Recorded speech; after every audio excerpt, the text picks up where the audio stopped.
Hello everybody, Tim Ryan and Johnny Morris here at Tampa Stadium, and the Chicago Bears bring in a 4-0 mark against the winless Buccaneers. And as you saw at the top of the show, Mike Dick remembers the last time the Bears went 4-0. That was '63. They went on to win the title, and he said that may be an omen. In fact, the Bears have won 5 in a row. That's the longest streak in the NFL right now, considering the last game of the year last year. Kevin Butler will kick off for the Bears. You'll notice they are in their dark uniforms. The Buccaneers choosing to wear white at home for the second home game. Leon Bright is the deep man in the end zone, and he will not bring it out. So Tampa Bay will start first down from their own 20-yard line as we look at number 29, Leon Bright.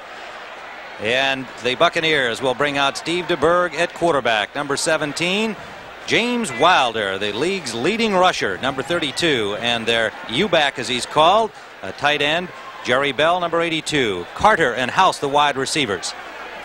George Yarno, Steve Corson, Randy Grimes, Sean Farrell, and Ron Heller across the front with the tight end, Jimmy Giles. Giles, who has been murder against the Bears in years past. And Tampa Bay looking for victory number 1 on the season. And it is Wilder on first down, trying to come off tackle left, and again with that great strength and individual effort, plows for about 6 yards on the opening play of the game. Mike Singletary, number 50, Otis Wilson, number 55, made the tackle. For the Bears defensively, Mike Hartenstein, Steve McMichael, Dan Hampton, coming along well after his offseason knee surgery, and Richard Dent along the front four. The linebackers, Otis Wilson, Mike Singletary, Wilbur Marshall, still in that spot, formerly held by holdout Al Harris. And the secondary, Richardson and Frazier on the corners, Dave Dewerson for the missing Todd Bell, and Gary Fensick at safety. Pitch out right side for Wilder, and the hole closes up as Singletary was there along with McMichael. And at the bottom of the stack, Otis Wilson, number 55. A gain of maybe a yard on that play on 2nd and 5, so the Bucs will have a 3rd and 4.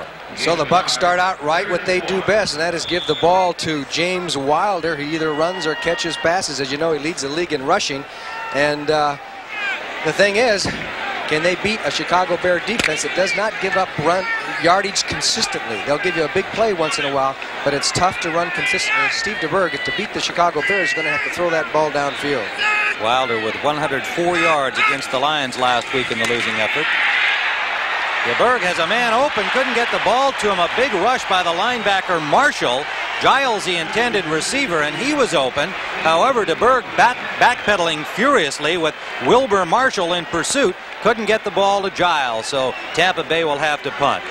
And Wilbur Marshall will bring cheers from at least 14 people. We learned that he bought 14 tickets for his family from Titusville, Florida, across on the east coast of this southern state. You know, Tampa Bay had a big chance for a big play there. Frank Garcia, a tremendous punt, and it drives Taylor back inside his 15. A flag is down as he eluded the first attempted tackle on the play. And it was Mike Pryor who finally got him. He got away from Craig Curry, and flags are down. Huge punt by Frank Garcia, 56 yards. Garcia, one of the top punters for the last couple of years in the NFL. They may have called it on Mike Richardson. He was the man blocking on that play, hitting from behind. He hit Curry, and it was a very tough call there, very close call. Pat Haggerty, our referee, will give us the word here momentarily. Signal against the Bears. Illegal use of the hands. Number 27, offense on the return. First down. It is Mike Richardson, and let's have a look at what happened here. If you look at the left of your screen, you see Curry coming down, and there's Richardson kind of pushing him from the back, and then he put his hands back, said, I didn't touch him, but he did touch him, didn't he? Pushed him from the back. So the Bears will start inside their 10-yard line with Jim McMahon bringing out the offense. First offensive possession of Chicago. Early minutes, opening period in Tampa Bay. Peyton and Suey shift to the pro set. First down pass play. Straight drop for McMahon. He's going deep for Willie Gall and overthrows him. On the coverage was Jeremiah Castile, number 23. Galt ran by him at about midfield, but only after the ball was well beyond both the receiver and the defender. Peyton and Suey, the starting running backs. Willie Galt joined by Dennis McKinnon. Florida State alumnus who has lots of friends and family down here. Across the front for the Bears, Covert, Bortz, Hilgenberg, Tom Thayer for the injured Kurt Becker making his second start at right guard, Keith Van Horn at tackle, and Emery Moorhead the tight end. 2nd and 10, Chicago Bears inside their 10-yard line. No score.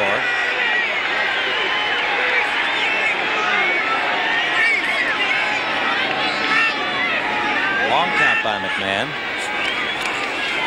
They give us to Suey, and the Bucs respond well. Suey picked up about an extra 3 yards on individual effort because the Buccaneers defense led by Logan and Davis were on the case. Cannon is the left defensive end, number 78. The talented David Logan on the nose. Ron Holmes, the rookie number 1 pick on the right side for Tampa Bay. Chris Washington, Jeff Davis, Scott Brantley, and Hugh Green. Green missed a practice this week. We'll talk a little more about that. And Castile and Holt on the corners. David Greenwood, the strong safety refugee from the USFL, and Ivory Sully, acquired from the Rams. 3 wide receivers for the Bears on 3rd down and 5. And a delay, a penalty, or a timeout. Let's wait and see. Timeout is called by Chicago, evidently, as on 3rd and 5, Jim McMahon didn't like the look of the Tampa Bay defense. And I think Mike Ditka is wondering, why did you call a timeout? Well, McMahon didn't like the situation, and they obviously feel that the first series is an important one. As you saw, the Bears went for it on the 1st down. Willie Gault, they went for the bomb, trying to break Tampa Bay's back right off. Well, McMahon with a good effort got them 5, but it's 3rd down. We'll be back in a moment. Tim Ryan and Johnny Morris back at Tampa Stadium on 3rd and 5. McMahon's got the play. They have 4 wide receivers in, kind of a rare circumstance for the Bears. Brad Anderson joining it, and it's Willie Gault on the handoff, but the Bucs were waiting for that. Ron Holmes, the rookie, number 90 from Washington, with Gault at the running back position, an inside handoff, and it got nowhere. And it was Holmes who getting across before Tom Thayer's block. 57, and Holmes just came across the line of scrimmage as they handed off to Willie Gault. They wanted some speed around the end, I would say, but Holmes, he stopped it. Good play by Tampa Bay, and it's a key series for the Buccaneers. They get the ball back, they stop the Bears the first time, and I think that's good for their confidence, don't you? Yes, indeed, and Buford will be punting from his end zone against the wind. So Leon Bright waiting for it at the 42-yard line of Tampa Bay. The Bucs should wind up with good field position here for their second offensive series. He hits it from the 3-yard line, and it takes a Bears bounce and rolls all the way down to about the 20-yard line. Bright let it go, and that turned out to be a mistaken judgment because the ball rolled toward the Bucs goal line, and it turns into a 68-yard punt by Maury Buford. And so instead of having good field position, the Buccaneers will start at their own 20-yard line. Steve DeBerg brings back the Tampa Bay offense. Scoreless football game with 11:34 to play here in the first period. The Buccaneers have only 3 touchdowns. They've been able to control the ball fairly well. Been throwing a lot of short passes, and of course with Wilder running the ball. But when they get down near the end zone, they're not able to put the ball in, and this is what DeBerg's job ultimately is going to have to be. He has good percentages, but they're not scoring the points. First down, they come out in the wing formation right. Play action pass by DeBerg. He's got lots of time. Takes the short man, and that is Wilder out of the backfield for a first down. Singletary on the tackle. A first down Tampa Bay at their own 34-yard line, a 14-yard pickup. And Mike Singletary is complaining to the officials. Now you see Wilder's 32 comes delays out of the backfield real late, and it's Singletary on the coverage. Number 50 has to chase James Wilder, who catches another pass. He had 25 going into this game, second in the NFC behind his own teammate, Jerry Bell. It is first down at the 34-yard line of Tampa Bay. Pickup of about 2 as Wilder tries the left side again. Steve McMichael, number 76, crossed over to make the hit for the Bears. It'll be 2nd and 8.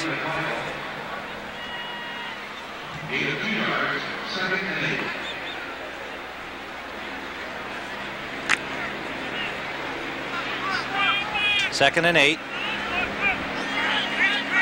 Tampa Bay Slot formation right. Jerry Bell set up on the wing left, number 82. Carter and House are both set up on the right side, the wide receivers. DeBerg gets time and hits Carter. Carter gets away from one man and has another Tampa Bay first down. Dewerson made the tackle, but they are in Bears territory at the 43-yard line. A straight four-man rush by the Bears, and you're going to see Carter get the inside position on 21 Les Frazier. Good blocking by the offensive line. He dips to the inside, gets a step on Frazier, and then is finally knocked down as Gerald Carter makes the grab. And he's a happy young man today for a lot of reasons. His wife had a baby this week. Named him Gerard, a baby boy. Carter's 9th catch of the season. The wide receivers have not figured in the Tampa Bay offense very much over the first 4 games.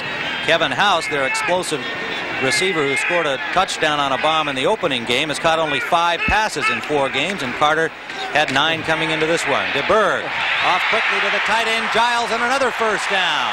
Good-looking play by Tampa Bay. Dewerson made the tackle, and they're inside the 30 of Chicago. You're right. That was a super play, a little trickery that haven't seen too much from the Tampa Bay Buccaneers as the fake off on the counter to Wilder. Otis Wilson is on DeBerg, but he can't get there in time as Giles just dipped out there in the flat, took it down the field, and finally brought down by Dewerson. Fumbled the ball out of bounds, but a good play by the Tampa Bay Buccaneers on the move. And as you recall, in the first game of the season, they moved the ball very well against Chicago in the first half. In fact, Mike Ditka kept showing the first half of that game to his players because he wanted to remind them how Tampa Bay had moved the ball on him. DeBerg is 3 out of 4 for 50 yards. In Bears territory, again gets time, going for it all in the corner, and it's overthrown. Intended for Kevin House, and the ball way overthrown by DeBerg as House had his man beaten in the corner. Richardson and Dewerson both tracking the speedy Kevin House. I think that's obviously a key to Tampa Bay's chances today, is throwing the ball to Kevin House. He's a deep threat that complements James Wilder, and they haven't really made use of House. When you only have 6 passes, as Lehman Bennett told us yesterday, he said, we've got to strike the Bears in more ways than just with James Wilder. And sometimes it's difficult when you run a one-back offense. Yes, it is. And Kevin House feeling, you know, really they should be throwing deeper more often. Here's Wilder trying the left side. Good pursuit. Good work by Marshall and Singletary to stop James Wilder as Marshall fought off a block to make the initial contact. He certainly did. It was Sean Farrell, a big lineman out in front of him, 62, and Wilbur Marshall just fought the block off, number 58, and made the play. Coming on very strong is Mr. Marshall. Loss of a yard. It'll be 3rd and 11. Chatting with Kevin House, he indicated that he thought that maybe Steve DeBerg was looking over his shoulder a little bit at the presence of Steve Young, and that was throwing safer passes, and was hoping that maybe they'd be throwing the ball downfield to him. Well, they've tried it a couple of times, and up the middle, intended for Jerry Bell, might have been tipped away by Otis Wilson. Wilson looked like he got a hand on it as the receiver, Jerry Bell, number 82, was behind him, and had the pass cleared Wilson, that would have been a touchdown. It certainly would have. It was within an inch of being a touchdown because Otis Wilson had the coverage on him all the way, and Bell had gone in motion and then back, and Otis Wilson was reacting back and forth. Wilson is 55, and then he just puts his hand up there, but he had an open path the rest of the way had he made the grab. Jerry Bell with 25 catches in the first 4 games. As you commented, he and Wilder 1-2 in the NFL in pass receiving. Risher is holding for the field goal try by Donald Igwebuike, the Nigerian from Clemson. And it is wide to the right. Wide to the right. Now this has been the pattern of the Tampa Bay Bucs in the first 4 games. They make good things happen until they get to scoring territory, and then they come up empty. We'll be right back. First down, Chicago from their own 29-yard line following the missed 46-yard field goal attempt by Donald Igwebuike.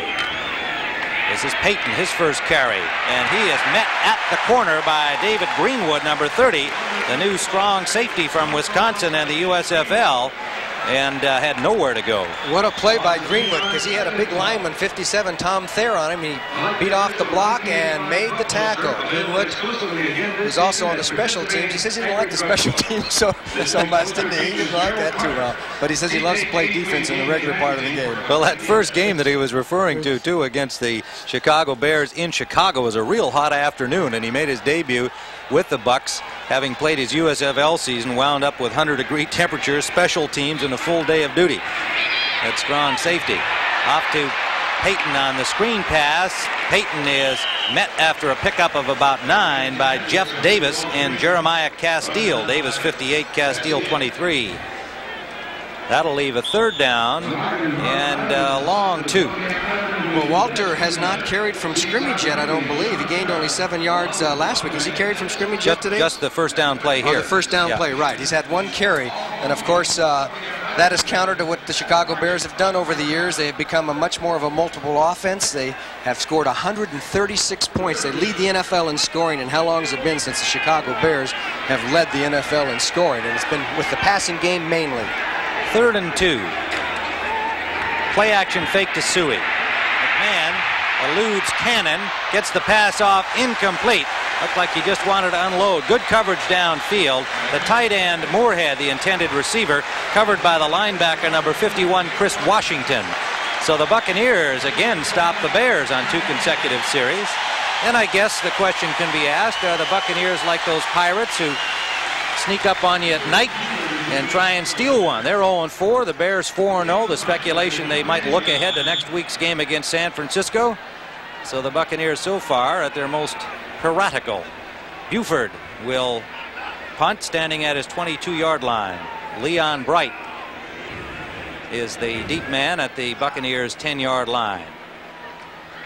Buford had a 68-yarder on his first try, getting a bounce of about 30 yards. And he hits this one real well. Right from the 11-yard line. Over the 15. Buried there. First contact by Ron Rivera, number 59, and Dennis Gentry, number 29. A 53-yard punt, a 5-yard return. The Bucs will start from their 15 when we return. 6:42 remaining first quarter. Tim Ryan and Johnny Morris, and there's the man that they hope will be the man of the hour here in Tampa Bay, Steve Young, signed on September 10th to 6 one-year contract for a bunch of money. And he's got that flak jacket on. You notice, Johnny, I don't know how much flak there's going to be on the sideline this afternoon, but Steve's ready for combat. First down to Berg, flares it out quickly to Kevin House. Richardson ties him up, but House works his way up for a gain of 8 yards on the play. 2nd and 2. 5-year man from Southern Illinois. And you can see Richardson gives him a little bit of room. He kicks the hitch only 4 yards down the field and was able to turn upfield before the defender gets there. And that is your first sign that the defender was a little bit too far off, as the Buccaneers get almost 8 yards. And I think they'd take 8 yards on first down any time. Kevin House, who's going to have to be a factor in this game if Tampa Bay is going to win. 2nd and 2. Buccaneers, Wild with a lone setback, slot formation left. Bell set up on the wing right. Bears again without much of a rush, and good defensive play by Richardson, intended for Gerald Carter, number 87. And it was Richardson getting a paw on the ball and batting it down to leave a 3rd and 2 for the Buccaneers. Richardson last week ran one back 90 yards. He got an interception, almost had a touchdown within a half a yard, but that was good coverage by Richardson. And you see the way the Bear defensive backs, when they have to move over the cornerbacks to go from one side of the field to the other, depending on how the Buccaneers put out their wide receivers and such. 3rd down, Tampa Bay. In motion comes Bell. Short drop and quick pass, incomplete.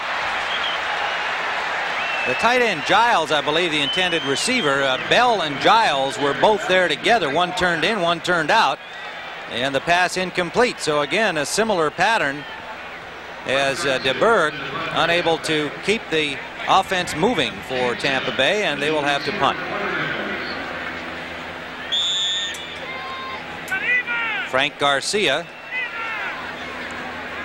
And the deep man for the Bears, Ken Taylor. Short. Not a good kick by the usually reliable Garcia. Got a Tampa Bay bounce, however, and will come down at the 38-yard line of the Chicago Bears. A 39-yarder for Garcia from the University of Arizona, a native of Tucson. And out comes Jim McMahon, and what a first 4 weeks of the season it has been for Jim McMahon. Much of the country getting to see him on a Thursday night when he came back with 3 touchdown passes to beat the Minnesota Vikings, and then a rout of the Washington Redskins last Sunday afternoon. The #1 rated quarterback in the National Football League, completing 64% of his passes. In that complicated rating system, he stands at 117.3. Sounds like anything over 100 would be a good number in that rating. Nobody's ever been able to really figure that out too well. McMahon gets lots of time, and Moorhead makes the catch. It'll be a first down near midfield for the Bears, an 11-yard pickup on the play. And you talk about catching the ball under duress. Number 58, Jeff Davis, is right there waiting for Moorhead. He goes, he watches Jim McMahon's eyes, and almost put the battered away, but it was a perfect pass, and Moorhead hung on to the ball. First down for the Chicago Bears, and I believe it's their first down of the game. Jeff Davis hurt his shoulder against Detroit last week, but back in action today. He's a tough one and a good one out of Clemson. 30 tackles in the first 4 games. Pitch shot for Suey. Suey gets a block, takes it upfield, and picks up about 4. And it was Chris Washington with David Greenwood, 51 and 30, making the tackle for Tampa Bay. Chris Washington from Julian High School in Chicago. Played his college football at Iowa State, the #5 choice of the Buccaneers in 1981. And now the rookie Irvin Randall gives Washington a breather. Randall, their #2 pick from Baylor this year. 4-yard gain for Suey, 2nd and 6. No score at Tampa Stadium. 4:59 remaining first period.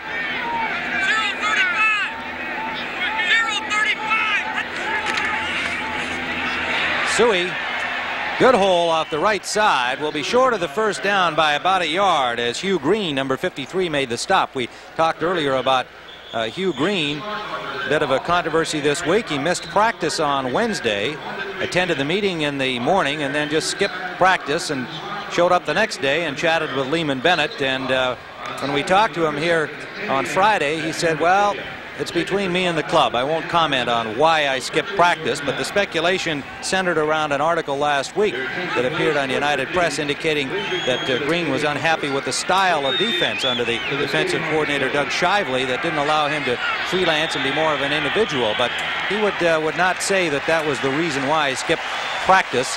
Flag is down on the play and a delay call against the Bears. Play of game, offense. On their 3rd and 1, that'll drive them back and make it now a 3rd and 6. That does change the situation, doesn't it? As the Bears seem to be having some problems getting untracked here. McMahon's called 1 timeout, had 1 delay of game, which he hasn't had this year so far. Carl Morgan comes in defensively for the Buccaneers, number 67. He had a big game against the Lions last week. And Craig Curry, number 31, comes into the secondary. And Mike Pryor, number 24, as it's turned into a passing down. The Bears have again the 4 wide receivers. Galt goes in motion from the running back spot. McMahon incomplete, and a little miscommunication there. McMahon took a pretty good hit from Logan after he released the ball. Marjoram and McKinnon were out on the right side, but nowhere near where the pass landed. Well, Jeremiah Castile covered McKinnon very well on that play, and there was a miscommunication, and McMahon had to get rid of the ball because of the pressure, and so far the Bucs are really shut Chicago down. Buford in to punt again. Leon Bright waiting for it at the 10-yard line. Leon Bright, the veteran return man, last week had a rare fumble on a punt return that cost the Bucs dearly against Detroit. It's only the 2nd time that he's ever lost a fumble on a punt return in his entire career. He's only fair caught the ball once. That one he won't even have to look at. It's through the end zone. And the Tampa Bay Buccaneers will have the ball again starting from their own 20-yard line. 3:56 remaining first quarter. We've got a scoreless football game in Tampa Bay. This is the 10th year for the Tampa Bay Bucs in the National Football League, and just their 2nd home game this season. They got walloped by Minnesota 31-16 in the first home game, and have lost 3 on the road. Looking for victory #1, and the fans here in good force today, more than 50,000 in attendance at Tampa Stadium today. Wilder Trying the right side, gets a couple, and Mike Hartenstein, number 73, made the tackle for the Chicago Bears. Tackle by Mike Hartenstein. The Bucks, when we were in their dressing room the other day, had some support from a local elementary school. I had a big kind of a poster up on the wall. It was real cute. Said that those kids at Neil Armstrong Elementary School in Port Charlotte, Florida, wanted bear meat for Sunday dinner. And then there were a lot of individual messages from members of the 6th grade class at that school. So they've got their fans and their support. Flag down as Wilder slips trying to cut back, and he'll get very little of anything on the play. Let's see who the flag is against. Mike Singletary indicates that it should be against Tampa Bay. We'll see whether referee Pat Haggerty agrees, and he does. An offside call signaled against the Bucks on the 2nd and long 8. You're really right about it being a beautiful day. It must be 75, 80 degrees. It's cool. It was 90 degrees yesterday. About 50,000 fans out here. Perfect day for football. Everybody's a little lethargic. The crowd hasn't had too much to cheer about yet.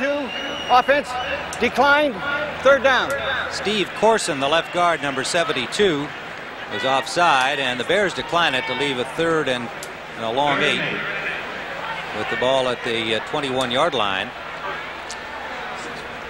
Yes, I think both, of course, the Bears are happy to have this cooler weather. The Buccaneers, who practice in this heat all of the time, probably preferred hot, humid days like it's been all week here. Slot formation right on 3rd down. 3 wide receivers in. Theo Bell joining Carter and House. The pass for House. He's got the 1st down. And hit immediately by Leslie Frazier. But the Bucks go deep on 3rd and long and have a 1st down at their own 45-yard line. 25-yard gain. And a super play by DeBerg. Otis Wilson, 55, is really bearing down on him. He gets the ball off. House with the little quick post inside had put a good fake on Leslie Frazier. Gets the 1st down. And the Bucks get out of their own territory, or at least deep in their own territory, up to the 46-yard line. Kevin House, who is the Buccaneers' all-time leading receiver. Good speed, about 4.5. DeBerg now 5 of 9 for 83 yards. So House gets his wish to catch one a little deeper than he's been getting in the first 4 games of the season. DeBerg gets time again, and he goes way deep down the sideline, intended for Carter, incomplete. It is 2nd and 10. Tampa Bay here. This is Wilder. Wilder trying to go off tackle right. Took it wide and wound up with about a 5-yard pickup inside Bears territory at the 49-yard line. Fensick and Richardson, 45 and 27, made the tackle there. The Bears were in their 46 defense that time and had it pretty much jammed up, but it was just a great little dip inside and then outside by Wilder to get the 5 yards. Now last week, Tampa Bay gained only 2.9 yards on 1st down when Wilder was carrying. And I think so far the stats are a little bit better today, but if you get 5 or 6 yards a pop, your offense is in much better shape. So now they have 35. A 3rd and 5. Bell goes wide to the right, rolling that way as DeBerg. DeBerg throws it short up the middle to Giles. Giles has a 1st down inside the 40-yard line of Chicago. Otis Wilson made the tackle. Jimmy Giles, the 30-year-old veteran from Alcorn State. He's always been a bear herder. And as you see, DeBerg is going out of the pocket, getting himself a little time, and you're going to see there's Giles. But look at Carter right behind him. He was even more open than Giles would. He had 2 to choose from, took the short man, but still got the 1st down as DeBerg on a little bit of a rollout. Let's see if they try and do that. He's not considered a very fast quarterback, but maybe they're going to try and have a moving pocket to upset the Bears a little bit. Rookie Calvin McGee comes in for Jerry Bell. 1st down at the Bear 39. This is Wilder, got a good block, and Wilder picks up 8, maybe 9 yards out the left side. Leslie Frazier forced him out, but a flag is down on the play. Flag down at the 35. Wilder got outside of Richard Dent that time, but it looks like it's going to be against Tampa Bay. Somebody may have done something a little bit illegal in that offensive line. We'll find out in a hurry here. No score in the ball game. Time winding down 1st quarter. We have holding, number 73, offense. Ron Hiller, the right tackle, 2nd-year man from Penn State, and he's a little upset at the call. Well, he shouldn't be holding. He was on the other side of the play. That's right. Yeah. It was quite a ways from where Wilder was headed. Which you call an unnecessary penalty. 37 seconds left in the first quarter, and now the Bucs backed up to the 49-yard line of Chicago. Lots of time for DeBerg. Gets it off to Kevin House. He made the catch, dropped immediately by Dave Duerson. And it's going to be ruled incomplete. House unable to hold on once the hit was made by Duerson. You mentioned Steve DeBerg. You talk about a quarterback that gets on the hot spot. He was in San Francisco when Montana came along. He was in Denver when Elway came along, was traded to Tampa Bay, and now comes along Steve Young. We've talked about that with him at the beginning of this season, and he really he has quite a good spirit about it, but I'm sure that he hears the footsteps behind him, especially when his team is 0-4. So much pressure is put on the quarterback to be the primary performer. DeBerg, and that is complete. That was right on the money. Giles making the catch. Coverage from Singletary, and a perfect strike, but well short of the first down yardage. He got it up over the original line of scrimmage. It'll leave third and a long 8.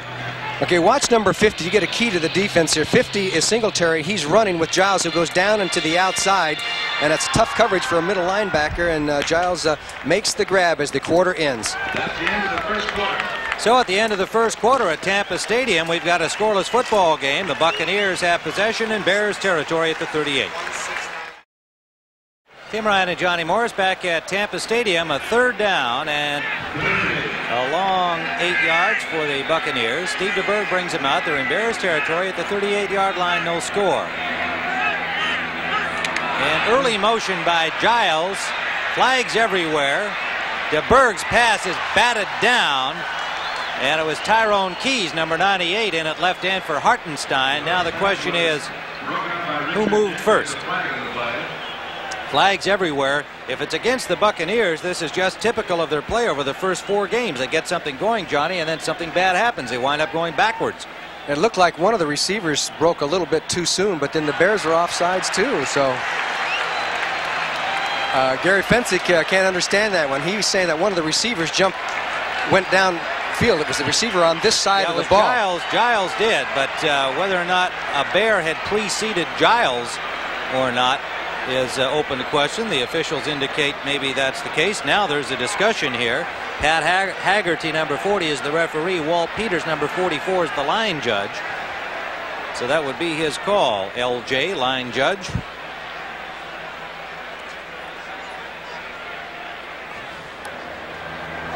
Offsides, both teams. That's what offset. Replay the down. That's probably the correct call. Well, we'll see what we can show you on videotape. There's Giles and there's Keys. Now it looked like Giles came first and Keys went over, but Keys was over before the ball was snapped. So we've got a third down and a long 8 all over again, as Mike Ditka says, well, it could have been worse. Right? And Lehman Bennett says things couldn't be worse. Well, you know, this is such a typical situation for the Bucs in the early going.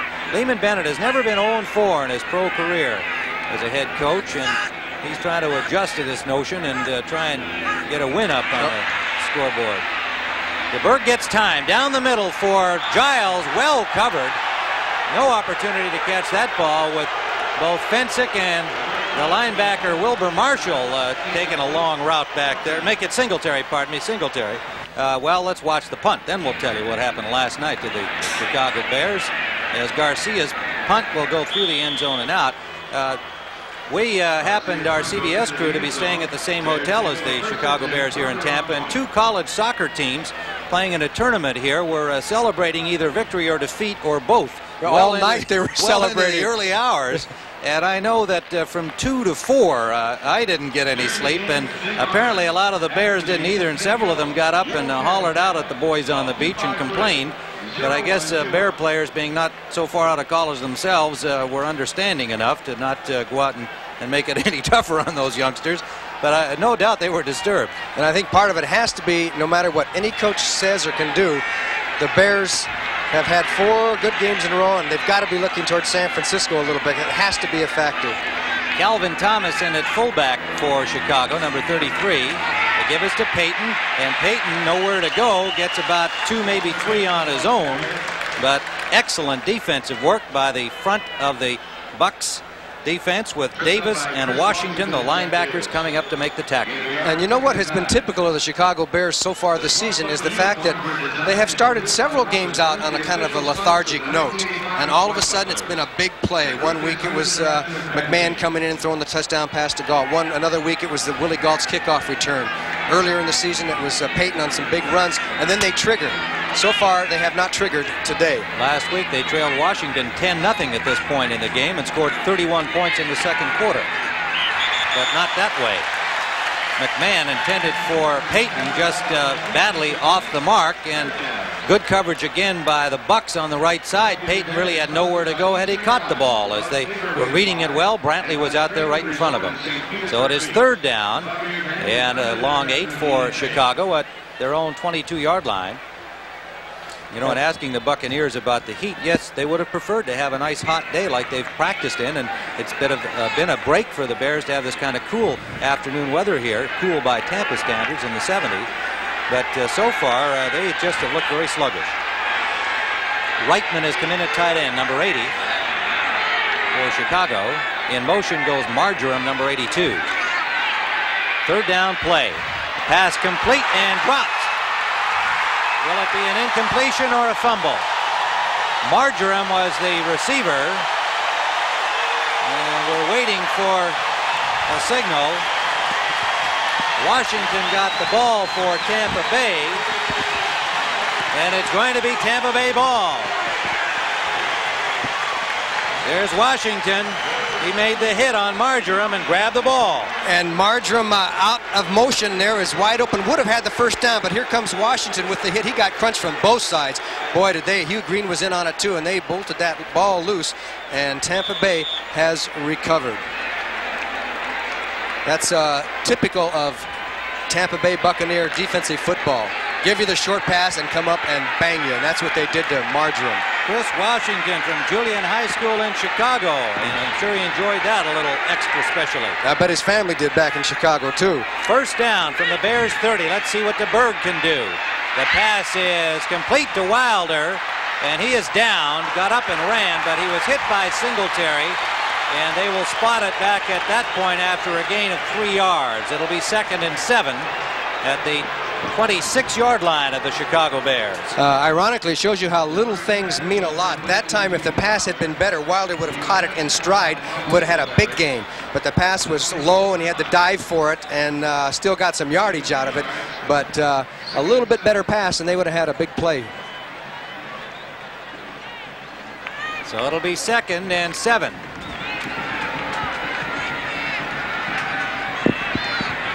Scoreless football game, 13 minutes, 13 seconds remaining in the 1st half. In motion goes Bell. They give us to Wilder. Wilder, good reaction by Richardson. Wilder had the initial hole, a good block-off tackle. Excellent work by Richardson to come up and make the tackle after a gain of maybe a yard. Richardson, number 27, the 3rd-year man from Arizona State. You talk about a play that it should have been more successful for Tampa Bay. Some great individual effort stopped that because it was set up, and they had Heller, the tackle, pull in with the block on Singletary, but there were a lot of other jerseys around that came in with a good play there. But the Tampa Bay had an excellent play set up on that one.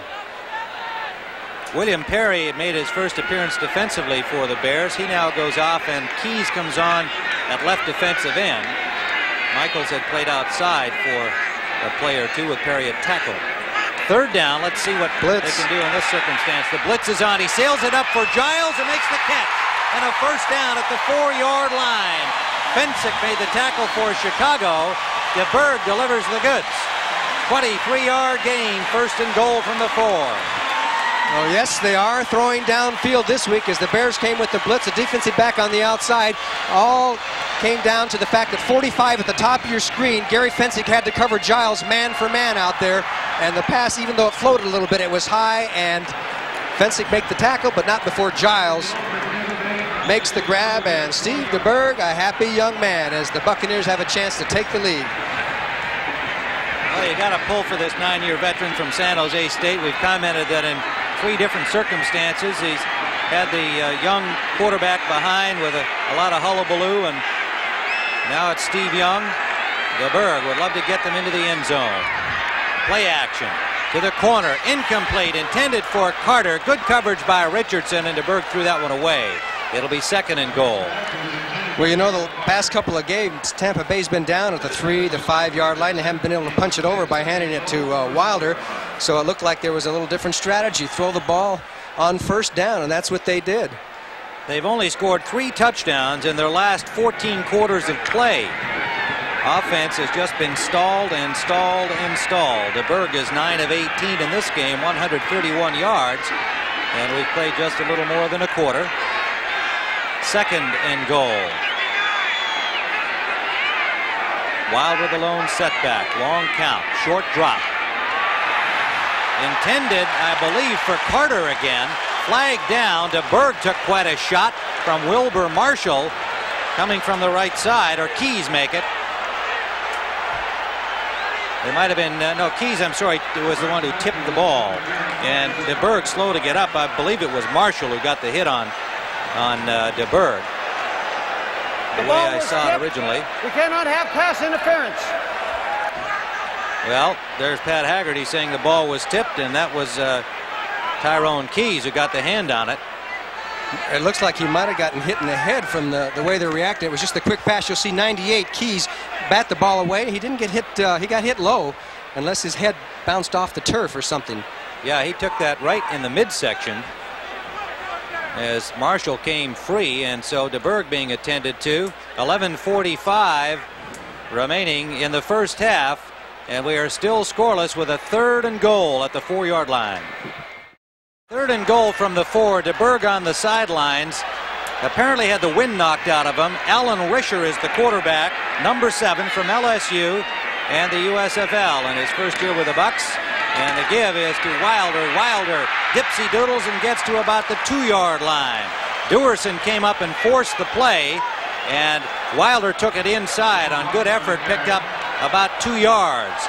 It'll be 4th and goal from the 2-yard line.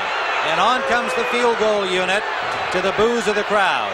And it was Dave Dewerson who got across. Otis Wilson turned it in, and Dewerson, 22, comes up there and makes the first hit, and then a bunch of Bears. But Tampa Bay did not push it in. They'll have to settle for the field goal.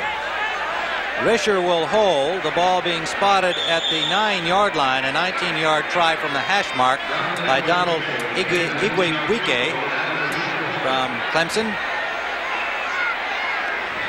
Igwebuike is 6 of 9 on the season and now moves it to 7 of 10. So the Buccaneers break on top with 10:56 remaining in the first half. Tampa Bay 3, Chicago Bears nothing. The kickoff is taken by Willie Galt, 3 yards deep, and he brings it upfield. Galt, only one man to beat, and got to the 31-yard line before Craig Curry, number 31, put the stop on him.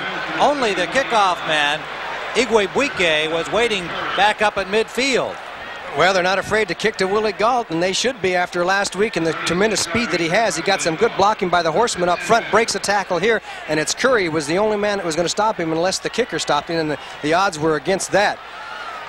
36-yard return has the Bears first down at their own 31-yard line. And last week, of course, Galt went 99 against Washington, the 3rd longest kickoff return in Chicago Bear history. And that really turned that game around. I formation. Payton picked up about 4 yards on first down for the Bears, close to the 35-yard line. Steve DeBerg medical report is, as we suspected, just had the wind knocked out of him. A tremendous jarring hit by Wilbur Marshall right in the midsection. So we expect him to return, as you see Steve Young and Alan Risher, the quarterback club, all being sympathetic with him there. Come down to a 2nd and 10 situation for the Bears. George Wansley scored the Indianapolis touchdown against Buffalo. 2nd and 10.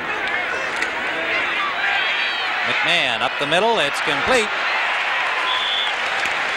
Thomas, Calvin Thomas, number 33. And a gain of maybe 6 yards on the play. Let's see where the spot is. It'll turn into a 7-yard pickup.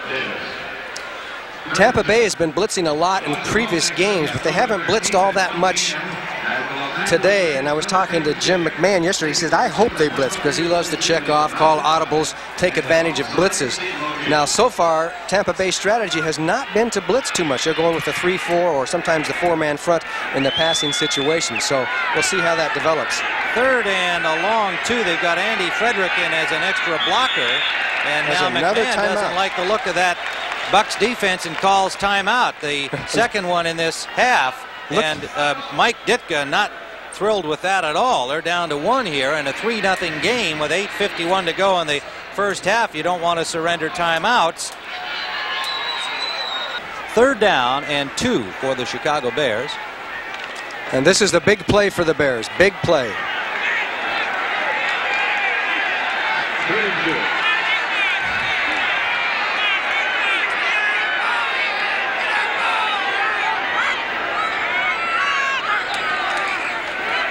Pitch out to Suey. Suey has the first down. Suey over the 45 to the 46-yard line. Good block by Walter Payton. Castile, the cornerback, making the stop, and Logan got a piece of the action, and there's an injured Buccaneer down. As you see, it's Payton blocking for Suey on this one. Andy Frederick comes out and makes a good block too. There was the Payton block on Castile, I believe it was, and Suey turned up the field and gets the first down for Chicago. Walter Payton, as you said, we have a man down on the field.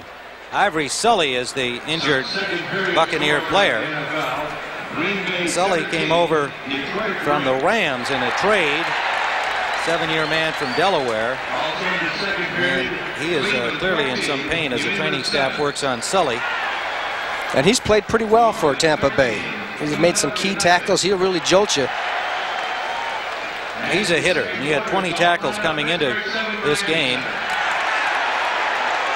And happy to get a chance to be a full-time starter, something he was unable to achieve with the Rams in his career there.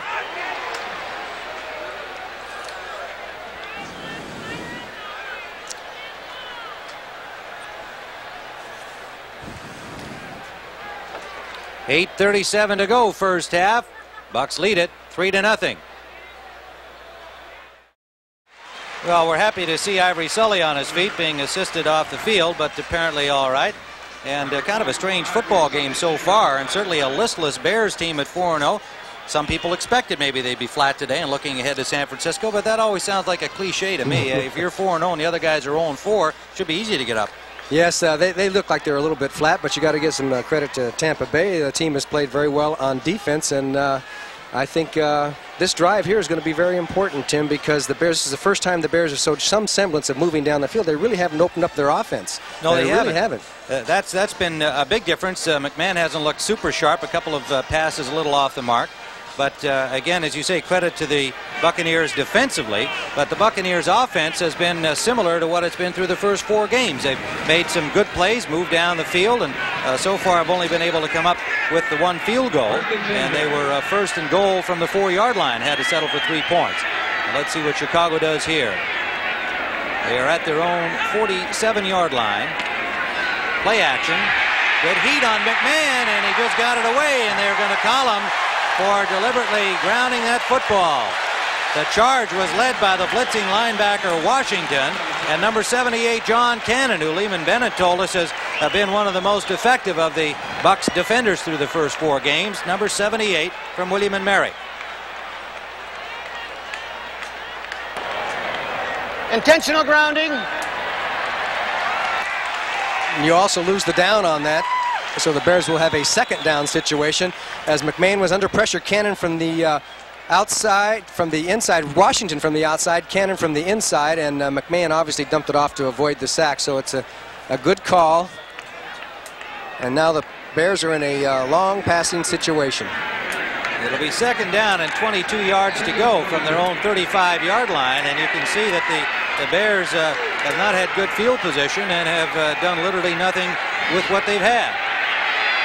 Good protection this time. Down the middle, and it's intercepted by Greenwood, tackled by McKinnon, and again, either miscommunication or simply a bad chuck by McMahon. McKinnon was in the vicinity, but that's being kind. That ball was 10 yards past him. That was simply a case of McMahon overthrew McKinnon. You'll see 85 coming into the picture. He just overthrows him, and Greenwood, who is down on the deeper coverage, comes in with the interception. And there's one thing that was obvious on that play and a few other passing situations. The Bear wideouts are getting doubled a little bit. Greenwood, the strong safety, acquired in a deal from New Orleans, who held his rights. He had been in the USFL. They installed him immediately as a starter first week of the season. And Greenwood loved to see that one coming because there was nobody to impede him from making the intercept.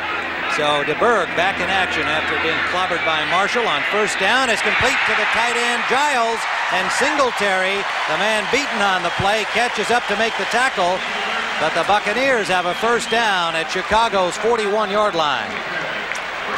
And DeBerg had his choice of two here. Pretty good pass. Giles is 88. He's going to the left. You screen see Carter, 87, right behind him. He also had a step on his man. And Giles is finally knocked down by Mike Singletary as the Buccaneers are taking some advantages of the Bear defense, getting a lot of situations where tight ends and receivers are getting coverage by linebackers in Buddy Ryan's deceiving type of defense. Let's put it that way. 2 turnovers by the Bears in this first half. They trailed 3-0. They give us to Wilder. Wilder stacked up behind the line of scrimmage. William Perry, number 72, the Bears' #1 pick. And make the ball carrier Ron Springs in for his first appearance in the game, acquired from Dallas on waivers. Well, Ron Springs just had about 325 pounds land right on top of him. Full force, number 72. Number 20, Ron Springs. Lehman Bennett said he would try to get him into the game 5 or 6 plays a half to give Wilder a little relief. Wilder has been a busy man. He's accustomed to being that. They'd like to keep him healthy. 2nd and 11. The pass for Giles. Good catch by Giles. Now the ball is loose, but it has been ruled dead, and it'll be a first down Tampa Bay at Chicago's 22-yard line. A 20-yard pass play. DeBerg to Jimmy Giles. Now watch for Giles. He's number 88. He goes straight down the field. There's Singletary on the coverage. And Mike Richardson comes off the coverage. That was Marshall. And he just beat it straight with what you call an arrow, the tight end right down the field. And it was beautifully laid in by DeBerg. He gets a lot of credit for that because he had to get it right up over Marshall and not too far down the field, and it was perfect. Giles' 6th catch of this first half, 99 yards. Slot formation left for the Buccaneers. First down at Chicago's 21-yard line. Short drop by DeBerg. In the corner, he's got a man open. Touchdown! Kevin House.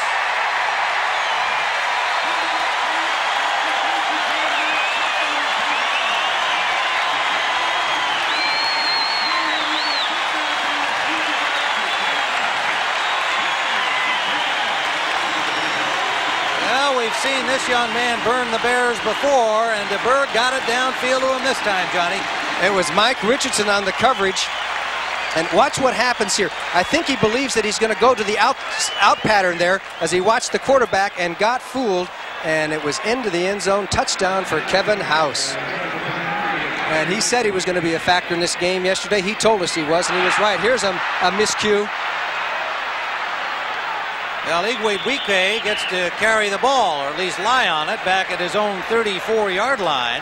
And a missed point after on the bad snap.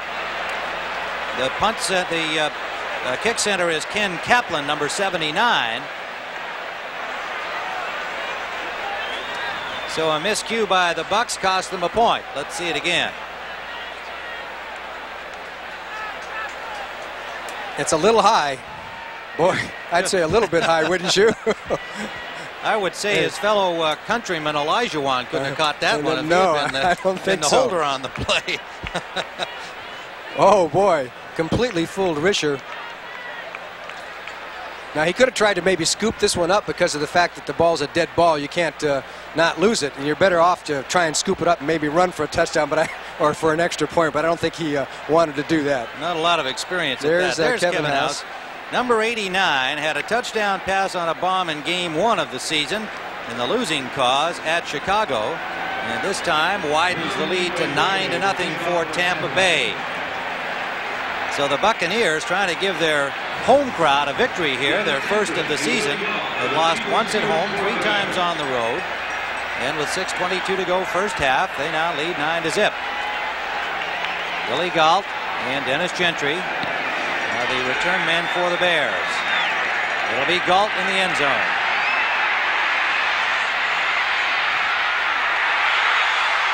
Flag is down on the play.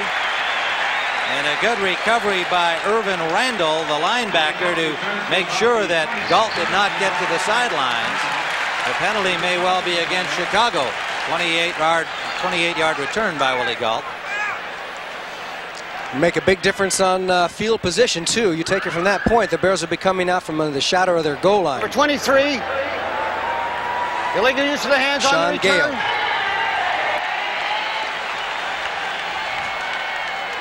So now they start from their 13, and Mike Ditka looks a little more like some of the scenes we saw on the sideline in other years. It's 4-0. He hasn't had too much to get angry about. A little upset at developments here for the Chicago Bears in this one. At the top of your screen, you can see a linebacker out in front of one of the wide receivers. McMahon steps up in the pocket. Flags are down as he takes off, trying to get to the marker, and did so. Depends on whether that flag is against Chicago or not, whether it'll be wiped out. Buccaneers showing good coverage downfield so far in this first half, and the penalty is against the Bears.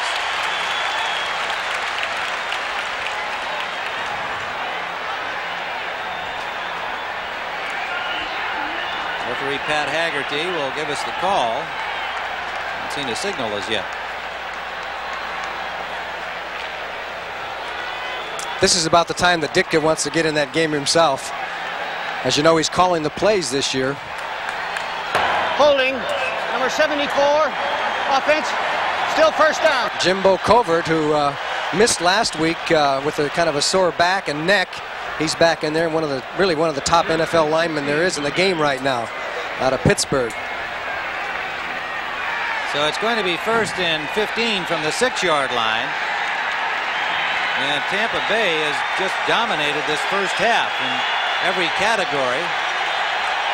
Both wide receivers are doubled now, so they're going to have to go somewhere else, probably. From the end zone, McMahon steps over the goal line, tries to run out, and is sacked. Dropped at the 10-yard line. And it was Ron Holmes, the rookie number 1 from Washington, and Hugh Green, the linebacker number 53. Let's take another look at it as the Buccaneers drop into a big zone defense, and you can see the pass rush, and Hugh Green is coming. McMahon feels the pocket giving in, tries to throw downfield, takes off, and the Buccaneers now sense they have a shot in this football game because of the fact that when you jump up 9-0, you move the ball like they have. It's now anybody's football game. They've had solid defense, especially in their pass coverage, which has been a weakness for them in the first 4 games. McMahon just got that away, and that's well off the mark. Intended for Willie Galt. Again, pressure on McMahon. It came from behind from Hugh Green, the linebacker, number 53.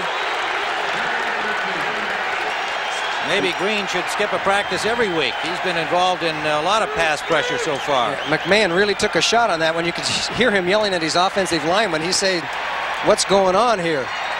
You know, Lehman Bennett told us before this game that if the Bears played their best game and Tampa Bay played their best game, Tampa Bay would lose the game because the Bears have a better football team. But he says, this is an emotional game. Our players are capable of upsetting this team. And he says, I think the situation is right. That's what he said. 3rd down and 13. Marjoram is in. He's out now. Well,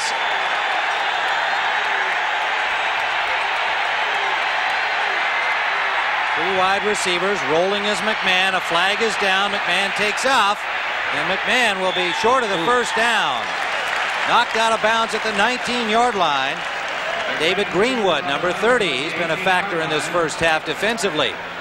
Chased out by David Greenwood. There's a flag on the play. Illegal procedure. Signal against the Bears. No doubt will be declined by the Buccaneers.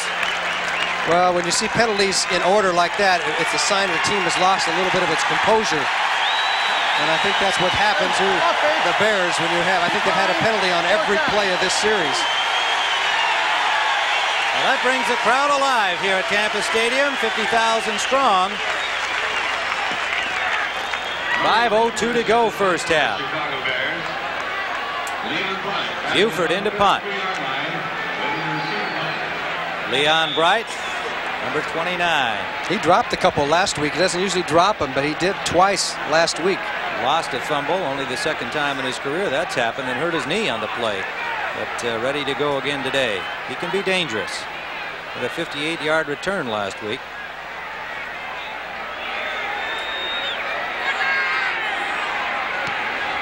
Buford, good punt. Bright at his 34. Gets a block. Inside the 40, Leon Bright.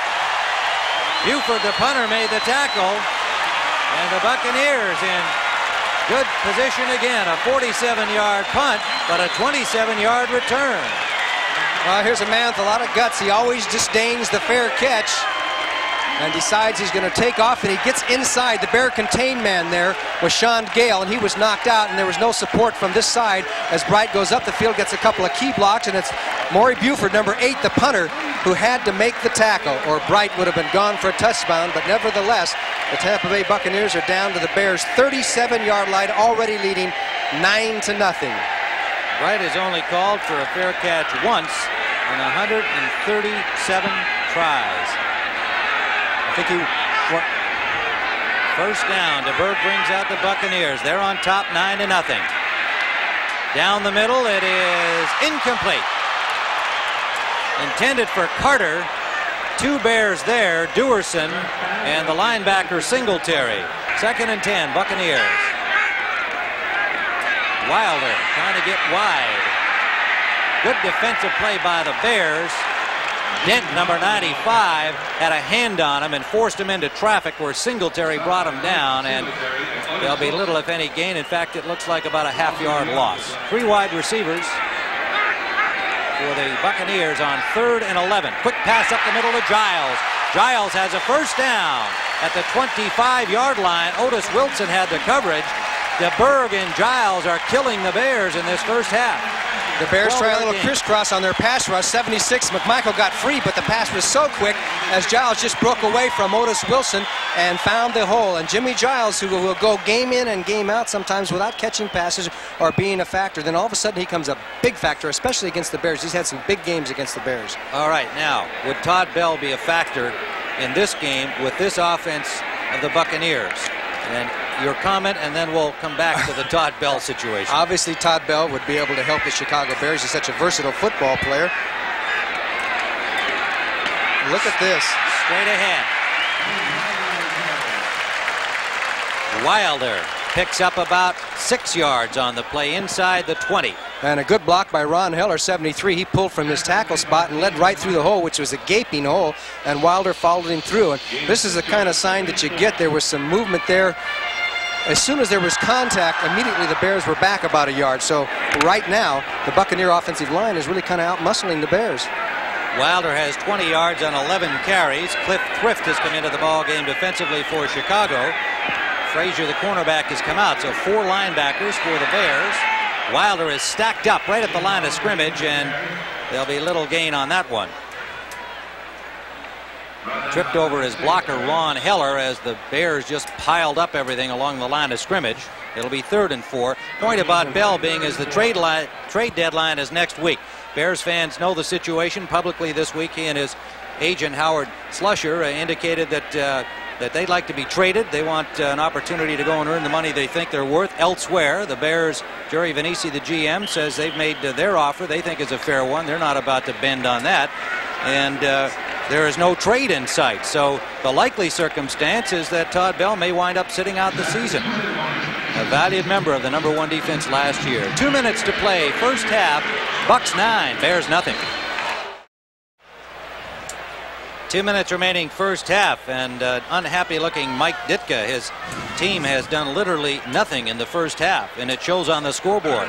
Lehman Bennett trying to get a victory for his team that he feels, really believes, and I think correctly so, that his team deserves better than what they've had in an 0-4 start, and if they can get a win over one of the top teams like the Bears, could turn their season around. Third down, DeBerg deep for the corner and incomplete. Giles stepped out of bounds upfield, and Wilbur Marshall had the coverage on him. DeBerg just let that one fly. Fourth down.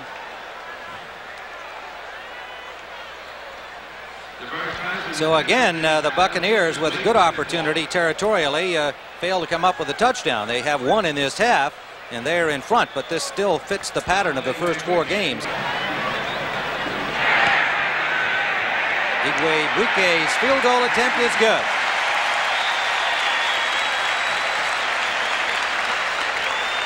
So the Buccaneers widen their lead to 12-0 at 1:51 remaining.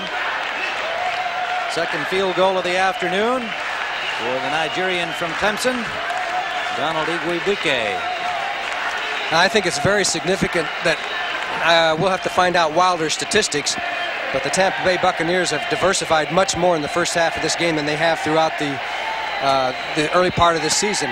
And they're getting more yards out of it. They're hitting House, they're hitting Giles, they're hitting these receivers who are proven talents over the past few years, which they hadn't been doing early in this season. And I think Lehman Bennett probably felt, hey, what have we got to lose? We're 0-4.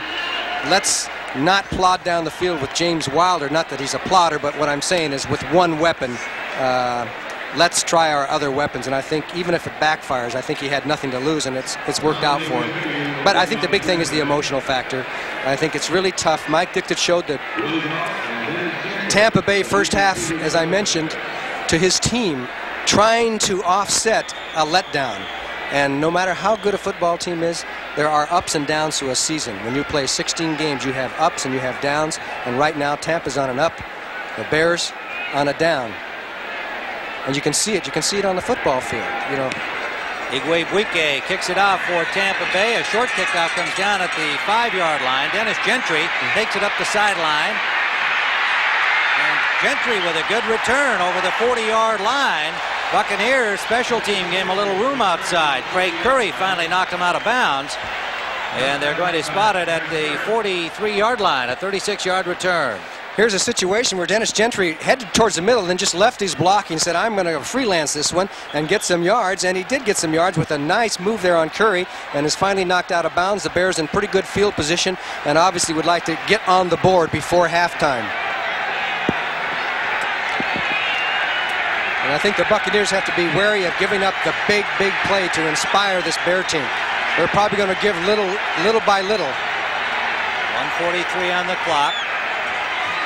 Man has been unable to get anything going in this first half. Get some time. Another bad pass.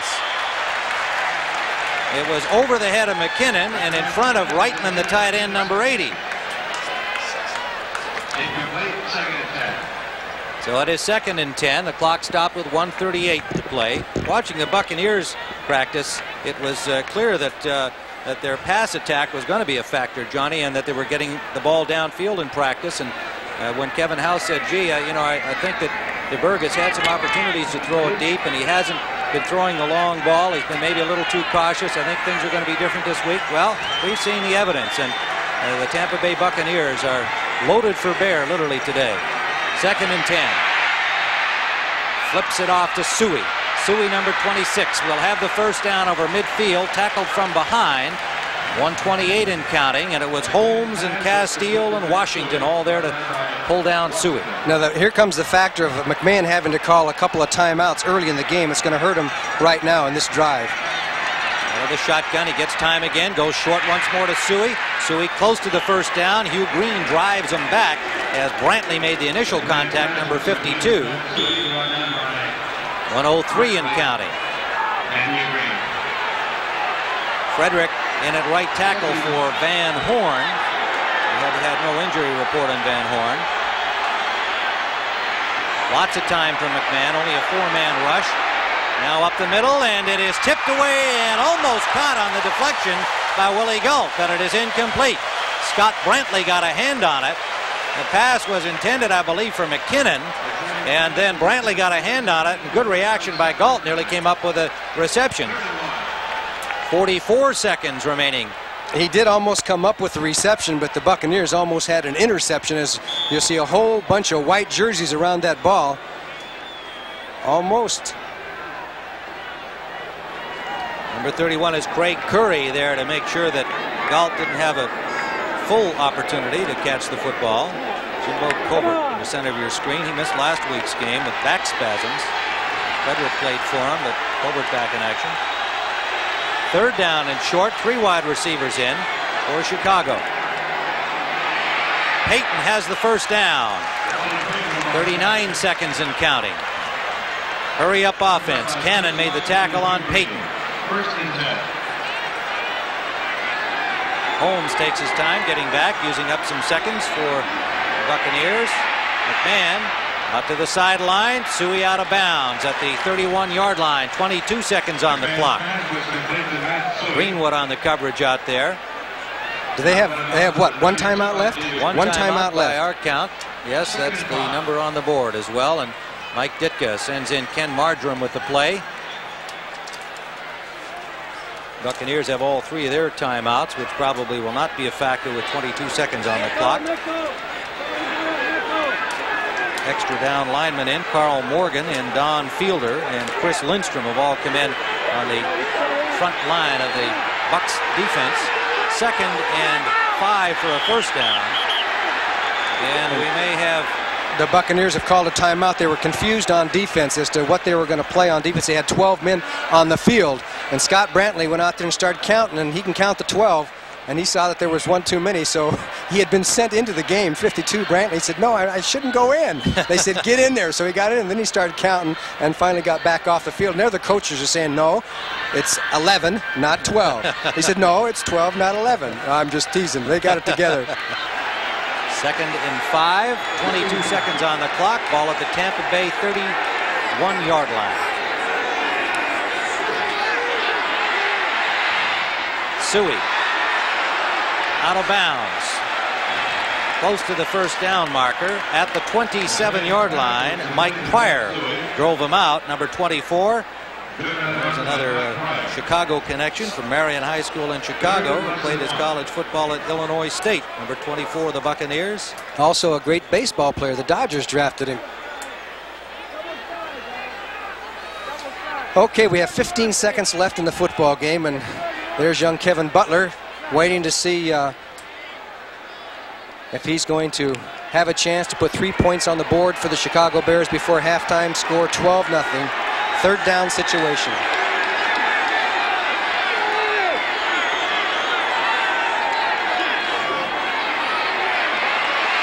McMahon steps out of traffic.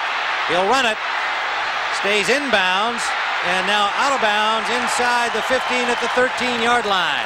5 seconds remaining in the first half. So McMahon opted to surrender a couple of seconds to get the Bears in a little bit closer for Kevin Butler, and Butler comes on the field. 14-yard gain on the running play by Jim McMahon. The ball is at the 13-yard line of Tampa Bay. Well, the Buccaneers did not give up the big play. They let them go down the field 6, 8, 10 yards at a crack, and they'll take their chances on a missed field goal or possibly blocking it. Steve Fuller will hold. Butler is 8 of 12 in field goals. This one will be attempted just over the 20-yard line. A 30-yard attempt for Butler.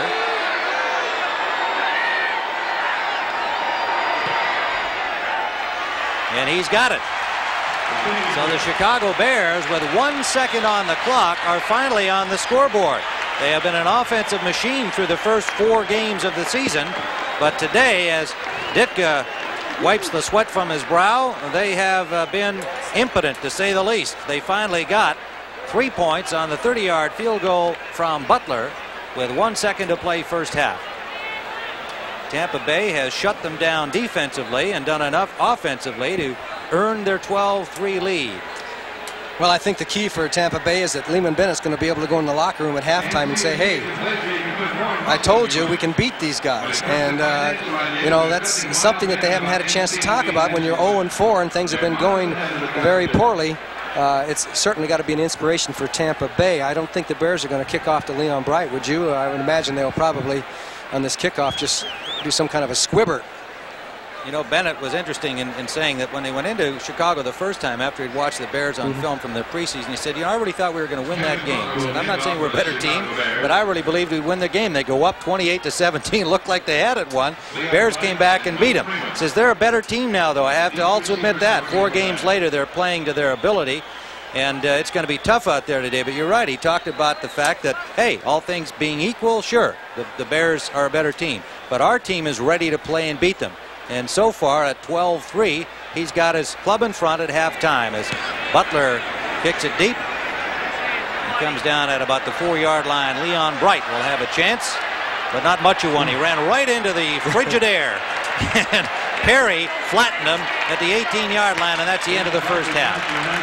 So at halftime in Tampa, the Buccaneers 12, the Chicago Bears 3.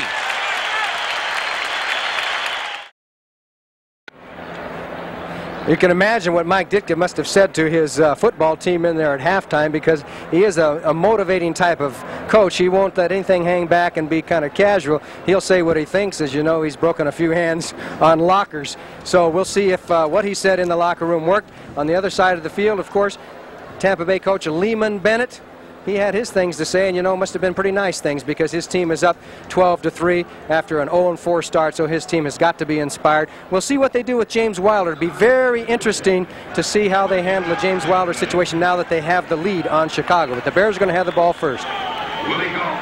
Donald Igwebuike will kick it off for Tampa Bay, wearing their white uniforms today. And a little miscue on the kickoff there.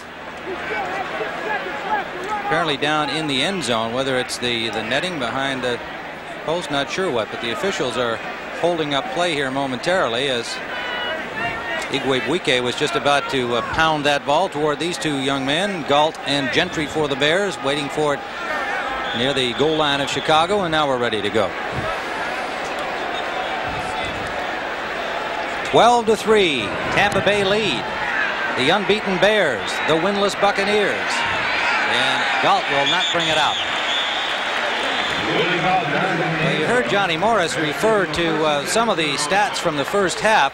Here's a look at how the Bucs have really dominated the action. 10 first downs. They have passed for 204 yards and only 18 yards rushing with the #1 rusher, James Wilder. But they've got 222 yards total, nearly double the Bears numbers, and they had the ball for about nearly 4 minutes longer. And no turnovers, which has hurt Tampa Bay early in the season. They've had 9 fumbles. So let's see how Jim McMahon regrouped and see what the Chicago Bears will do. The Bears have been +7 in turnovers, and the Bucs -6, and that usually is related to your wins and losses. All right, on first down, Payton barrels his way up for a first down, a pickup of a little more than 10 yards over the 30-yard line. Walter Payton, who was not real busy himself in the first half. Hugh Green and Scott Brantley made the tackle on the play. That's just his 5th carry.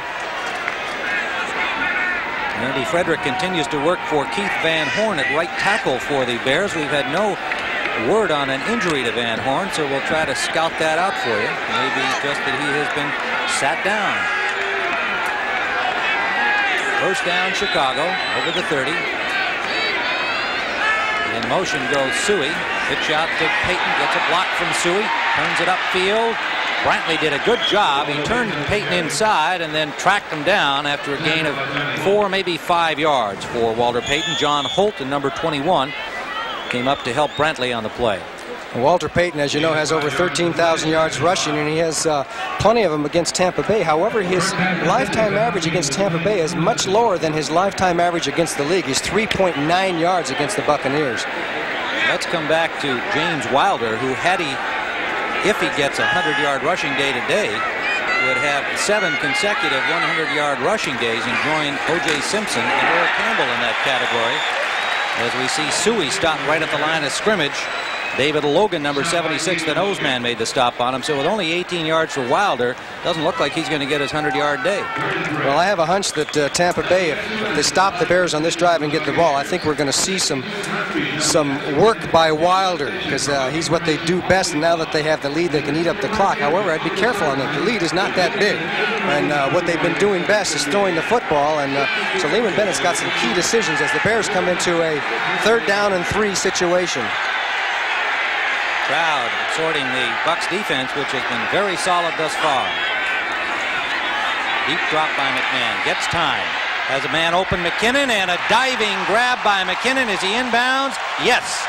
Dennis McKinnon with a diving catch on not a well-thrown ball by Jim McMahon. A 1st down Chicago at Tampa's 43. He waits for McKinnon, his number 85, to clear and gets good pass protection and throws it. And McKinnon almost caught this ball out of bounds because it was so far forward, but he made a super catch as he comes down. He came down well in bounds, and he is the number 1 receiver in the NFC in yards gained going into this game. Dennis McKinnon, who's got 5 touchdown passes already.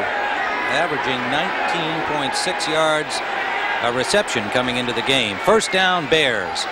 Opening offensive series 2nd half. Payton, misdirection, well covered by the Bucs, gain of 2. It'll be near the 40-yard line of the Tampa Bay Buccaneers. Logan again and Jeff Davis. And talking to Jay Hilgenberg, the Bears center, about David Logan. How do you rate David Logan?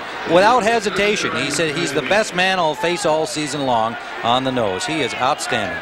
Well, Logan is a nose guard that can get from sideline to sideline, and he can contain 2 men as he puts on the pass rush. And I know he wishes that Leroy Selman was around to help out a little bit too. That has certainly hurt Tampa Bay's season with him being out with that bad back. 2nd and 9. In motion is Payton. Rolling left, McMahon gets the blocking up the middle. It's complete to the tight end Moorhead. Moorhead wanted to get up and run, but he slipped as he tried to rise and then was hit by number 58, Jeff Davis. But it's a 1st down Chicago at the 24 of Tampa Bay. The key to this play was McMahon clearing on the rollout. He gets the inside block. They seal everybody down. Here comes Moorhead down the field and just dips out to his left, and he's wide open, finding the hole in the zone, and Jeff Davis comes and puts the clamps on him. Emery Moorhead. So the Bears moving down the field a little bit more methodically. Of course, the key catch by McKinnon there for that 1st down. We have checked on the condition of Keith Van Horn. Apparently no injury, simply being replaced for the time being by Andy Frederick, number 71 at right offensive tackle. Frederick played well last week for the injured Jimbo Covert on the left side. Rolling right, McMahon. Back the other way to Moorhead. Moorhead with a blocker in front of him and running room.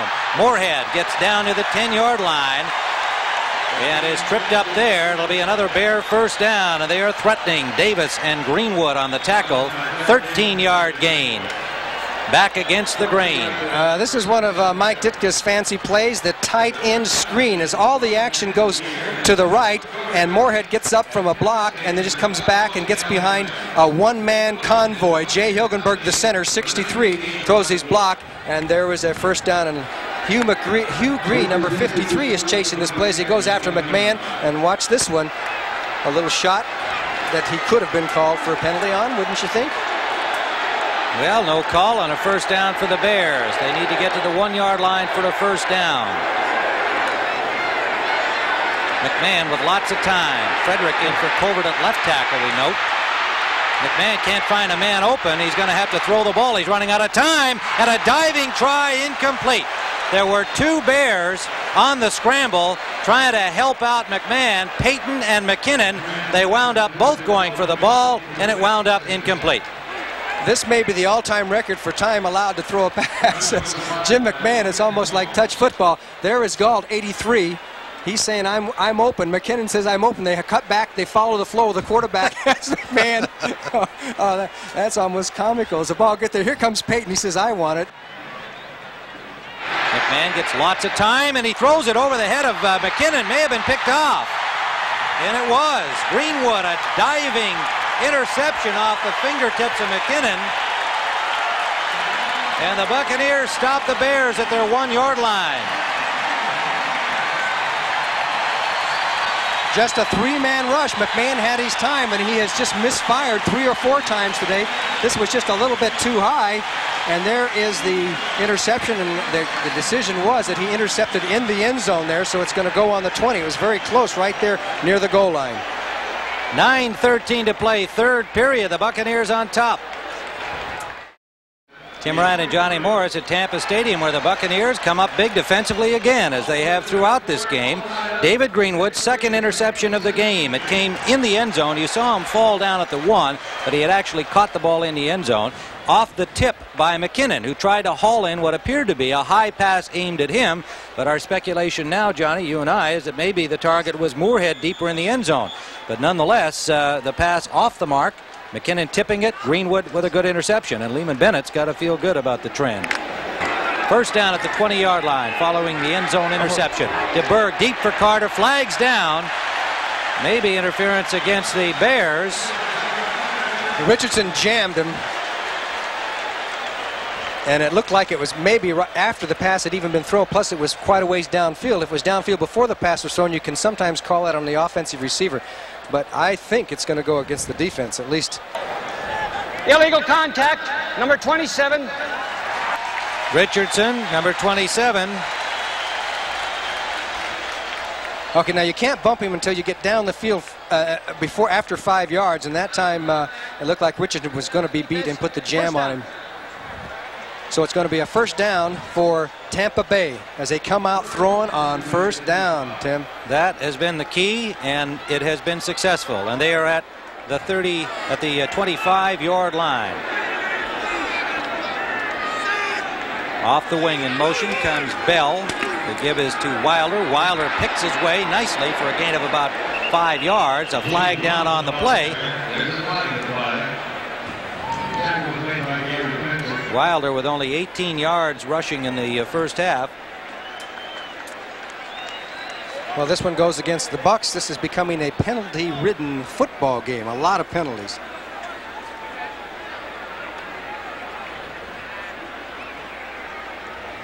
I think we're going to find out who the culprit was. Holding, number 60, offense. Center, Grimes.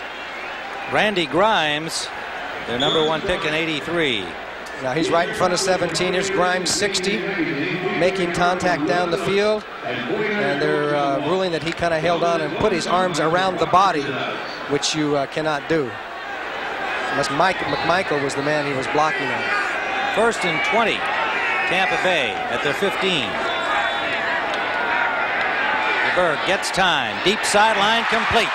That is Kevin House for a first down at the 35-yard line. Frazier and Fensick are there.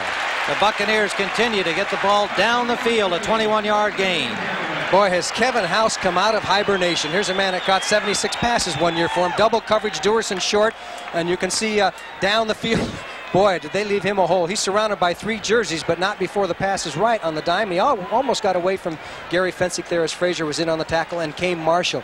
Key play for Tampa Bay as DeBerg is having himself quite a football game. Well, one thing we note is we have not seen a fierce Bears pass rush so far either, apart from that shot from Wilbur Marshall on DeBerg. DeBerg got that downfield on the blitz, and it is incomplete. Frazier, good coverage deep on Kevin House. Bears were coming on that play, and DeBerg let it fly. That was another really super pass by DeBerg. As you can see, Frazier real deep. They have inside-outside coverage, and then he just puts the pass right there. But this time, Frazier is on the coverage very well. But the pass was thrown accurately. Good coverage by Les Frazier. DeBerg 14 of 27, 225 yards. Second and 10, Tampa Bay from their own 36. 7:58 remaining, Blitz. third period. Wilder, nowhere to go. Richard Dent has him, and Wilbur Marshall comes in with a shot. There'll be no gain. In fact, a loss of maybe 2 on the play, and some unhappy Buccaneers. Heller, number 73. Wilbur Marshall's got his helmet off. Boy, that's the first bad thing he should be doing. Get that helmet on. You don't want somebody. But Wilbur Marshall's played an excellent game so far. He is all over the place. That time, you know, it's a tough decision. Wilder was trying to, they were throwing him backwards, but at the same time he was driving his legs, trying to break loose, and Marshall came in for what a lot of people think would be a late hit. It's a judgment call. Ron Heller didn't like the hit. We asked Wilbur Marshall. We talked about Todd Bell earlier, among the holdouts of the Bears, the other one being Al Harris, the linebacker. And he said to Marshall, well, you know, do you think you would have had a fair chance to beat Al Harris had he been at training camp? And he said, yes, I think I would have gotten a fair chance, and I believe that I could have beaten him out. And it's all moot because he's the starter. Flags everywhere, and Berg unhappy at that development. I think he thought he had something going. So we'll see who moved. Procedure against the Buccaneers. Illegal procedure. So he may have had something going, and it might have been to that man, Kevin House, you saw a minute ago, and he's upset because the penalty is against his Buccaneers. 73. That's Heller, Ron Heller, the second-year man from Penn State at right tackle. At 73 at the right of your screen, there comes the movement, and then the Bears charge across to take advantage of that movement, knowing that a penalty would be called. So now it's a 3rd and long situation, which is usually where the Bears excel. 3rd and 16. The Bucs are 4 of 10 on 3rd downs in this game, and they got a long one here. DeBerg gets time, and it's complete to Bell. Bell bowls his way toward midfield, and he has the first down. Jerry Bell, number 82, a 20-yard gain. And I think you hit one of the keys. This time DeBerg was able to stand in the pocket, as you're going to see Bell gets jammed, goes down the field, and then turns to the outside as Otis Wilson is trying to be there on the coverage, but he can't get there in time. Bell makes the grab, and it's a first down, and that was a tough first down, folks, because they had 3rd and very long. So it'll be first down right on the midfield stripe for the Bucs, and Jerry Bell has been a key factor in this game and through the first 4. This one's for Giles, intercepted by Duerson. Dave Duerson in full flight. A flag down. He takes it over the 45-yard line of the Bears. Ron Heller made the tackle on him. The pass was intended for Giles, who was murdering the Bears in the first half. That pass off target, and Duerson in full flight took it to the 46, but a flag down, and it'll be against the Bears, but it's their ball. It'll be a post-possession penalty, and you're right, Giles was open. DeBerg had the right receiver. He just threw it over too far. He tried to lay it in like he has a couple of others, and he just got too much muscle on it, and the Bears took advantage of it. Illegal use of the hands on the return. Number 21, first down. I think it was House that Les Frazier got the hit on, but you can see that Giles is clearing. He's right there, and then the ball is up and over too far, and the penalty is coming up, I believe, on 21, Les Frazier. Makes the block on House from behind. We won't see that, but there's the block right there, and then there's the tackle by Heller. Bears ball, 6:08 to go, 3rd quarter. First down, Chicago Bears, their own 33-yard line, following their first interception of the game by Dave Duerson. Rolling right, McMahon has time. The pass is complete to the tight end, Moorhead, a wounded duck. And he went down like a bird dog, a Labrador retriever, to make the catch, and a first down for Chicago in Bucs territory at the 44. Okay, the Bears on the roll again with the fake of the counter to the other side to Payton, and McMahon has plenty of time out here, and Moorhead comes up with another super catch as he clears the linebackers and just take that right off the grass tops. The man from Colorado who is becoming a factor in this game because they pretty well shut down the wide receivers, and when you do that, the tight end or the running backs are going to become a bigger factor. His 4th catch. Carl Morgan in on the nose for David Logan the last play, and this one he's number 67. And flags everywhere. Some early motion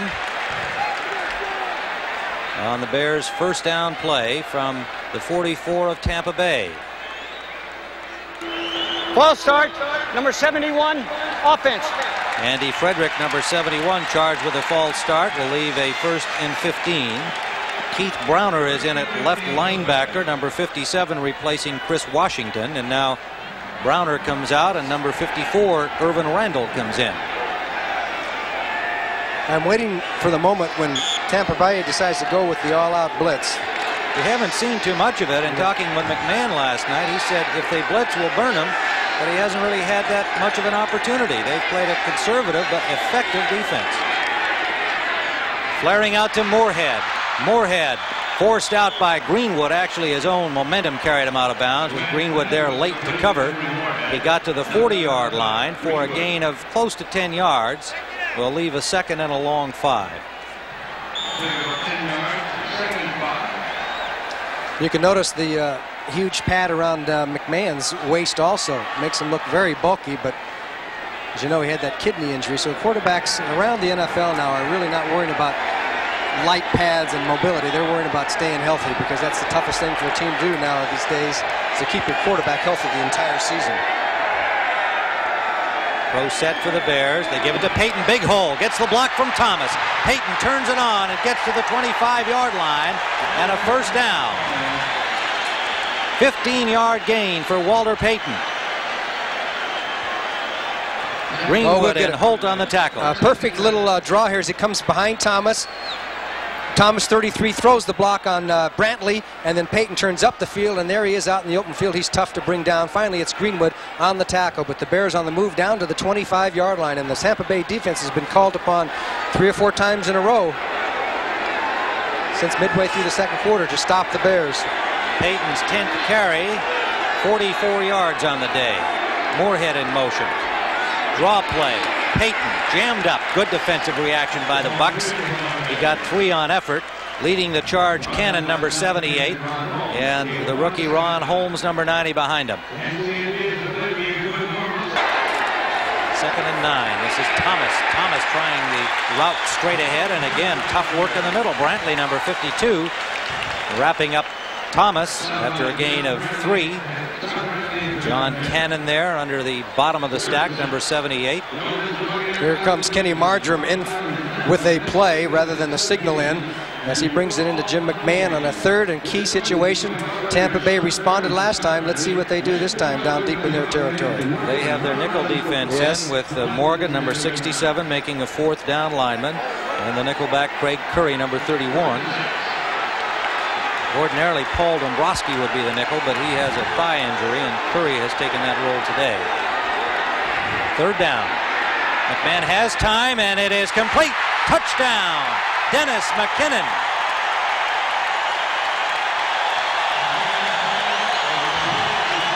And there are a goodly number of Bears fans applauding that touchdown here in Tampa. Dennis McKinnon with a super catch on the quick post pattern. Castile was on him, but the pass was led perfectly, and McKinnon, who has a knack for coming up with a spectacular type of catch. McMahon had the protection. Here he comes right across. You can see pretty good coverage, but the pass was perfect. The Bears score back in this football game, and that missed extra point, or that bad snap, looms very large now for Tampa Bay as number 85 scores his 6th touchdown. Kevin Butler with the point after. Steve Fuller holding. It is good. And so the Bears finally score the touchdown and have closed the margin to 2 with 3:40 remaining. 3rd quarter, it's 12-10. Tim Ryan, Johnny Morris back at Tampa Stadium, where Jim McMahon has not been super sharp in this football game, but he delivered the airmail to Dennis McKinnon on that touchdown, a perfect strike. The Bears going 67 yards in 6 plays, 21 yards the score, 2:28 used on the clock. Butler's kickoff. Freeman, the rookie, from the goal line. Escapes from one tackle and gets to the 25, where he is stopped by Ken Taylor and William Perry. 26-yard return. Tampa Bay will start from their 26, and they lead 12-10. The missed point after, as Johnny indicated earlier in this close game, could well turn out to be a factor as time marches on. 3:28 to go, 3rd quarter. I think this is an important series for Tampa Bay to offset any momentum the Bears may have gotten from that last touchdown. McMahon, 14 of 25, 169 yards, 2 interceptions. He had only 3 in the first 4 games. Wilder straight ahead, flag down. Wilder picked up maybe 4 yards before he was stopped. We have seen Ron Springs on only 1 carry so far. He was picked up from the Dallas Cowboys to offer some relief to Wilder. But the Bucs have been passing the football primarily in this game, and so far relatively successfully. Well, they're going to hold now. Number 60, offense, still first down. Randy Grimes, his second holding penalty of the game, drops the Bucs back to their 15-yard line. And that's the 4th penalty charged against Tampa Bay that's cost them 45 yards. And when you have penalty figures like that, and turnovers, as we indicated, have been a problem for them, and that's how you get to be 0-4. First and 20. Wilder, good hold off tackle, tripped up by the safety Fensick, or he would have had a lot of real estate ahead of him. Good blocking at the point of attack on that play. Corson and Yarno, the left side of the offensive line of the Buccaneers. It is beginning to look like his string of 100-yard games is going to come to an end. 14 for 28. That's 2 yards per carry. But Tampa Bay is ahead. Second down and 12. The 46 defense for the Bears. Play action.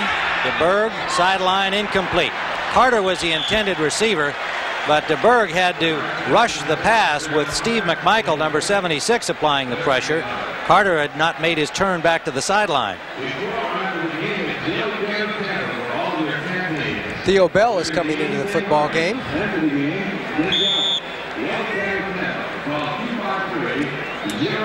Well, interestingly, Walter Payton had 6 consecutive 100-yard games last year and was stopped by the Tampa Bay Buccaneers, short of the record of 7 held by O.J. Simpson and Earl Campbell.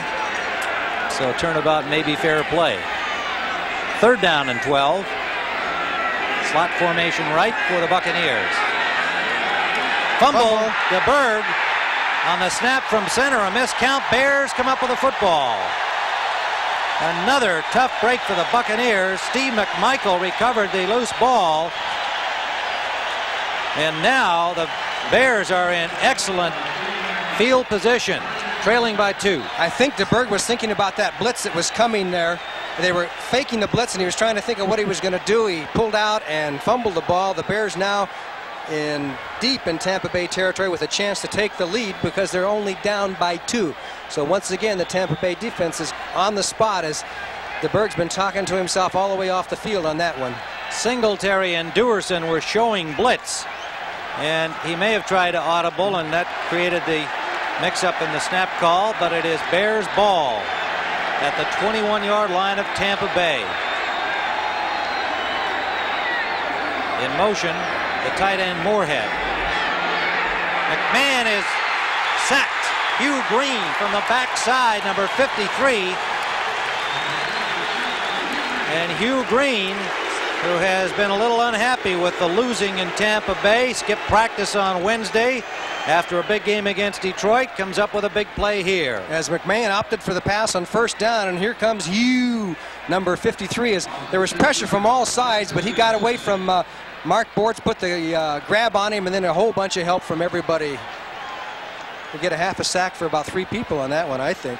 Yeah, and yet it was really Green's effort on the play. It's a loss of 6. The ball is at the 27-yard line now.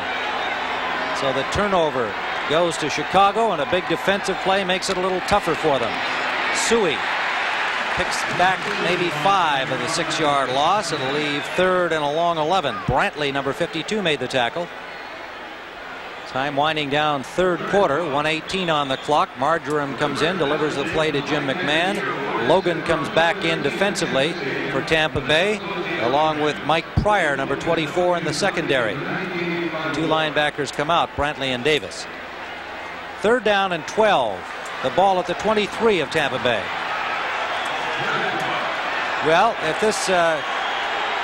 this is your basic big play, let's see who comes up better. And it may have been busted, but McMahon's running out the left side and will be short of the first down.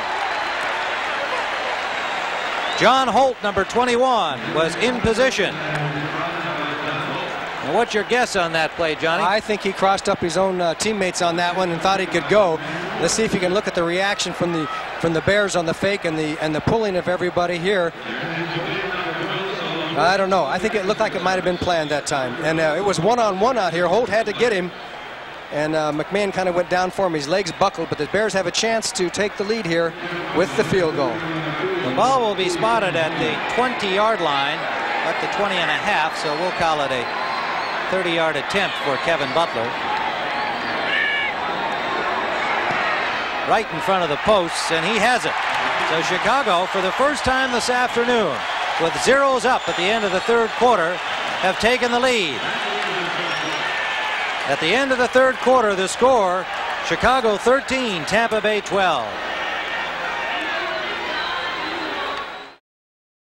So the Chicago Bears capitalize on the miscue by the Buccaneers, and Butler's 30-yard field goal sends them in front for the first time today as we begin the fourth period.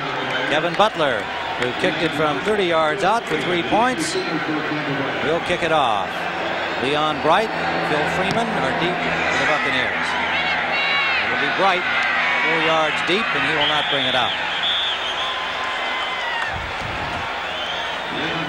So the Bucs start from their 20-yard line, trailing by that missing point. First down, Tampa Bay. Lots of time left in this one. Swing pass for Wilder. Singletary picked him up immediately.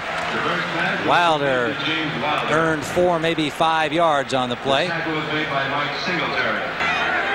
we have 14-15 to play here on 2nd and 7 for the Bucs, as they gave Wilder only 3 on the first down swing pass. And Wilder stopped by Wilbur Marshall. Got another 3. We'll call it 3rd down and 4 for Tampa Bay.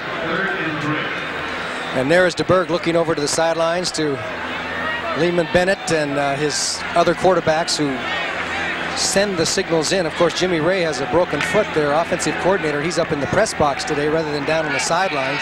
And he hadn't been calling the plays the last couple of games, but he's getting well now after that auto accident. I think I see somebody with crutches down there. The blitz is on, and the pass is complete and now bobbled out of bounds. But it'll be Tampa Bay ball. Jerry Bell, the receiver, had the ball knocked loose, but nobody else touched it before it went out of bounds. So Tampa Bay retains possession and a first down. Okay, Wilbur Marshall, number 58, as a part of the action. As you can see him come across with the tight end coming out, or the U-back, and he has to cover him out there. Man for man, strips the ball loose. Fortunately for Tampa Bay, the ball goes forward and then out of bounds, and it's a first down as Steve DeBerg beat the blitz that time as the Bears came all out. So the Buccaneers at their own 38-yard line. Jerry Bell sets up on the wing right, the man they call the U-back. They give it to Wilder. He slipped trying to make his cut. Dave Dewerson holds him there. It'll be a gain of maybe a half yard. What a start for James Wilder this year. 497 yards into this game on 102 carries, 670 total yards. Today, however, only 33 on 16 carries. And Jimmy Ray, we see, is down on the sidelines. Yeah, he's come down. We've been told that his doctors preferred that he be sitting down upstairs as he recuperates from that badly fractured leg. Wilder dropped behind the line. Hartenstein and Wilson both there, and there'll be a loss of 3 yards on the play back to the 35. I guess Jimmy Ray was enjoying their first half offense so much that he wanted to be part of the action down there. Alan Risher and Steve Young signal in the plays for him, and they have one a decoy and one who's got the real play coming in.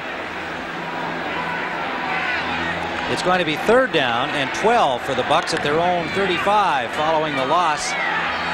Wilson and Hartenstein charging in on Wilder. In motion is Jerry Bell. DeBerg sideline for House. Incomplete. unable to stay in bounds to make that catch, and McMichael dropping DeBerg just as he released the ball.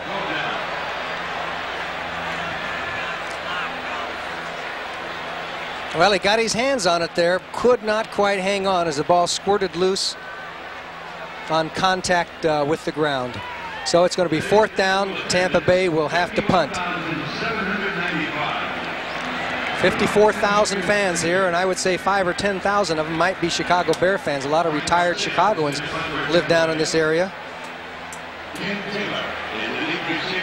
There's Dan Hampton, number 99, apparently was shaken up on that play, coming back from some knee problems. Has had a couple of super games the last 2 games.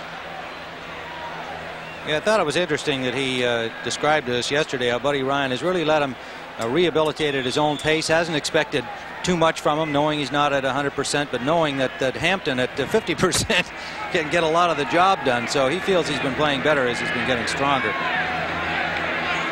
Ken Taylor waiting for it at the 15-yard line for the Bears as Frank Garcia stands at his 20 and hits from the 25. Good punt by Garcia. Fair catch signal by Taylor at the 23-yard line of the Chicago Bears. Well, he made a mistake there. He had plenty of room to run and opted to call for the fair catch. We'll return to Tampa Stadium after this word from your local station. I formation. Play action, flag down. McMahon eludes the rush. The pass complete. It is McKinnon, and McKinnon has first down mileage to the 39-yard line of the Bears, but the flag was down early at the line of scrimmage. A 16-yard gain on the play may be wiped out. No, it's against Tampa Bay. Offside, Buccaneers. Declined by the Bears, of course. Defense, number 76. Offside, decline, first down. The active David Logan charged with offside. Hilgenberg says you don't know what to expect from him. He comes at you from the left, he comes back at you from the right. He say sit back and play soft and let the tackles get at you. He said he's just the best that he'll see all season long. What the Bucs need now is a big turnover. Keith Browner in for Scott Brantley at linebacker for the Bucs. First down, Chicago. Play action up the middle, and a good catch by Moorhead for another Bear first down. He took the shot from Craig Curry, held on to the ball, but is slow to get up. Dennis McKinnon there to attend to him. A 22-yard gain. He had to turn to catch that pass and left himself vulnerable to on the blind side.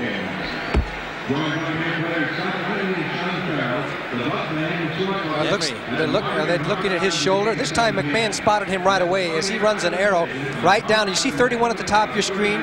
He's in the middle of the field, and he has to come over to get Moorhead once he clears the linebackers. And Curry was too late getting over there and puts the hit on Emory Moorhead. He really clutched that football. He was willing to sacrifice his body. He goes off the field. It doesn't look like it's going to be that serious.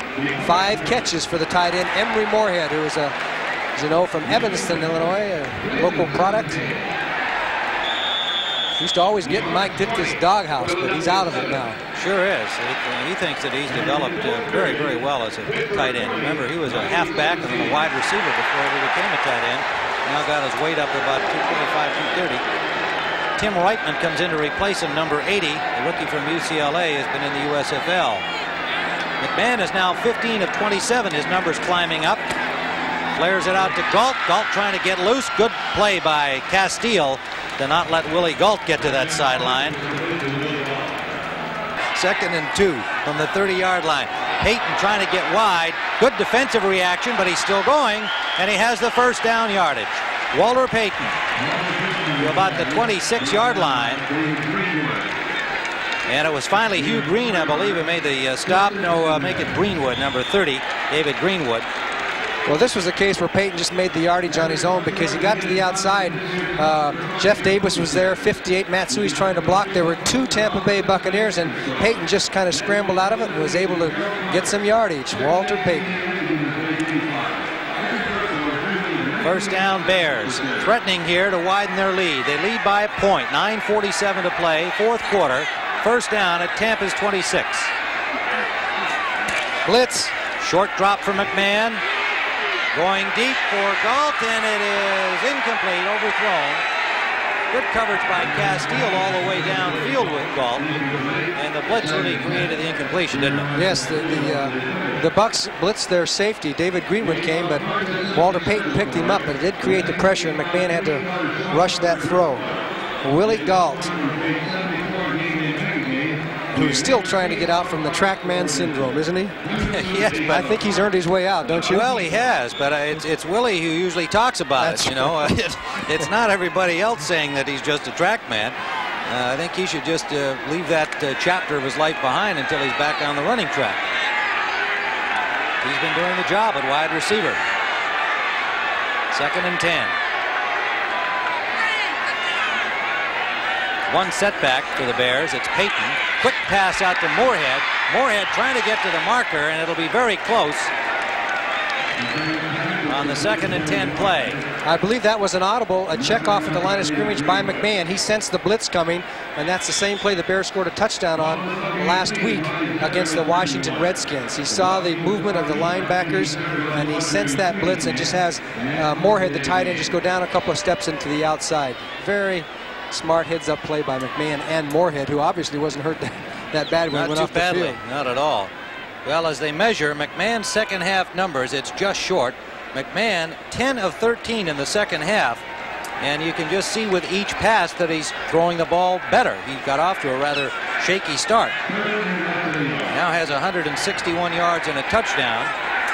And the key to that play is that you see the blitz. Here comes Hugh Green. Now Walter Payton, 34, is the one that put the little bit of a block on him to give McMahon a little chance, and it caused Hugh Green to bend over a little bit to absorb the hit rather than jumping up and trying to bat the ball away. So even though the hit was a little bit late, it caused Hugh Green to come out of his go into his shell there to absorb the hit, as Lehman Bennett and Mike Ditka, now top of their strategy, is looking down that short list. What have I not called today? Well, maybe we'll see it right now. At the 16-yard line, it is 3rd down, and at the length of a football required for a first down. Suey and Payton are the setbacks. McMahon sneaking and has the first down. Boy, did you see Brantley, 52, come across? He tried to take McMahon's head off on that quarterback sneak, because with Bears now have a tendency to go to the QB sneak when they're less than a yard or half a yard to go. Brantley lined way up off the line of scrimmage and flew right at McMahon's head. He probably has seen McMahon doing his headbutting routine with the Bears offensive lineman. Right. He said that might be the answer. That helmet he wears so big, it looks like it's 5 sizes too big for him, too. At the 15-yard line, a Bears first down. Galt goes to the left. McKinnon comes to the right. Van Horn, we note, is back in at right tackle, so Andy Frederick has shared time with him today. McMahon just running out of time, got it off to Suey, and then took quite a shot from behind. Oh, did he take a hit from Hugh Green, 53. Hugh Green got past Walter Payton. Payton slowed him up for a moment, but Hugh Green kept up on his pass rush. Now watch Payton and Hugh Green, 34 and 53. He gets away from Payton and just takes off. McMahon's waiting, gets rid of it, and then, did you see that head snap back? That's the way quarterbacks get hurt. That's why Hugh Green loves to blitz, because he knows how to hit him. Well, I also saw the helmet in the middle of McMahon's back, and that is a no-no. You're not supposed to use the crown of your helmet. But that was unseen and uncalled. 2nd and 9. Play action. McMahon rolling left and back the other way. Everybody covered. He's going to take off and goes out of bounds at the 5-yard line, and maybe has the first down. Yes, it will be a Bears first down. So a big play by McMahon on the run. Nothing like having a mobile quarterback. The fake to Walter Payton. He comes around this way, and then now is looking down the field. McMahon has such a good sense of the field. He had a man open down there, but decided to take off down the field and then headed for out of bounds rather than take on one of the defenders. There's Willie Galt. He's open. He's been waving a lot today, hasn't he? But that's hard for a quarterback when he's running the other way to spot a receiver way back on the other side of the field. I saw Payton in the replay lay off a block that would have been a clipping penalty. So again, the experience and savvy of Walter Payton. The Bucs' objective is to keep the Bears to a field goal if at all possible. First and goal with 3 tackles in the game on the offensive line for the Bears. They're at the 4-yard line. Pitch out Payton. Payton gets down close to the goal line. Touchdown.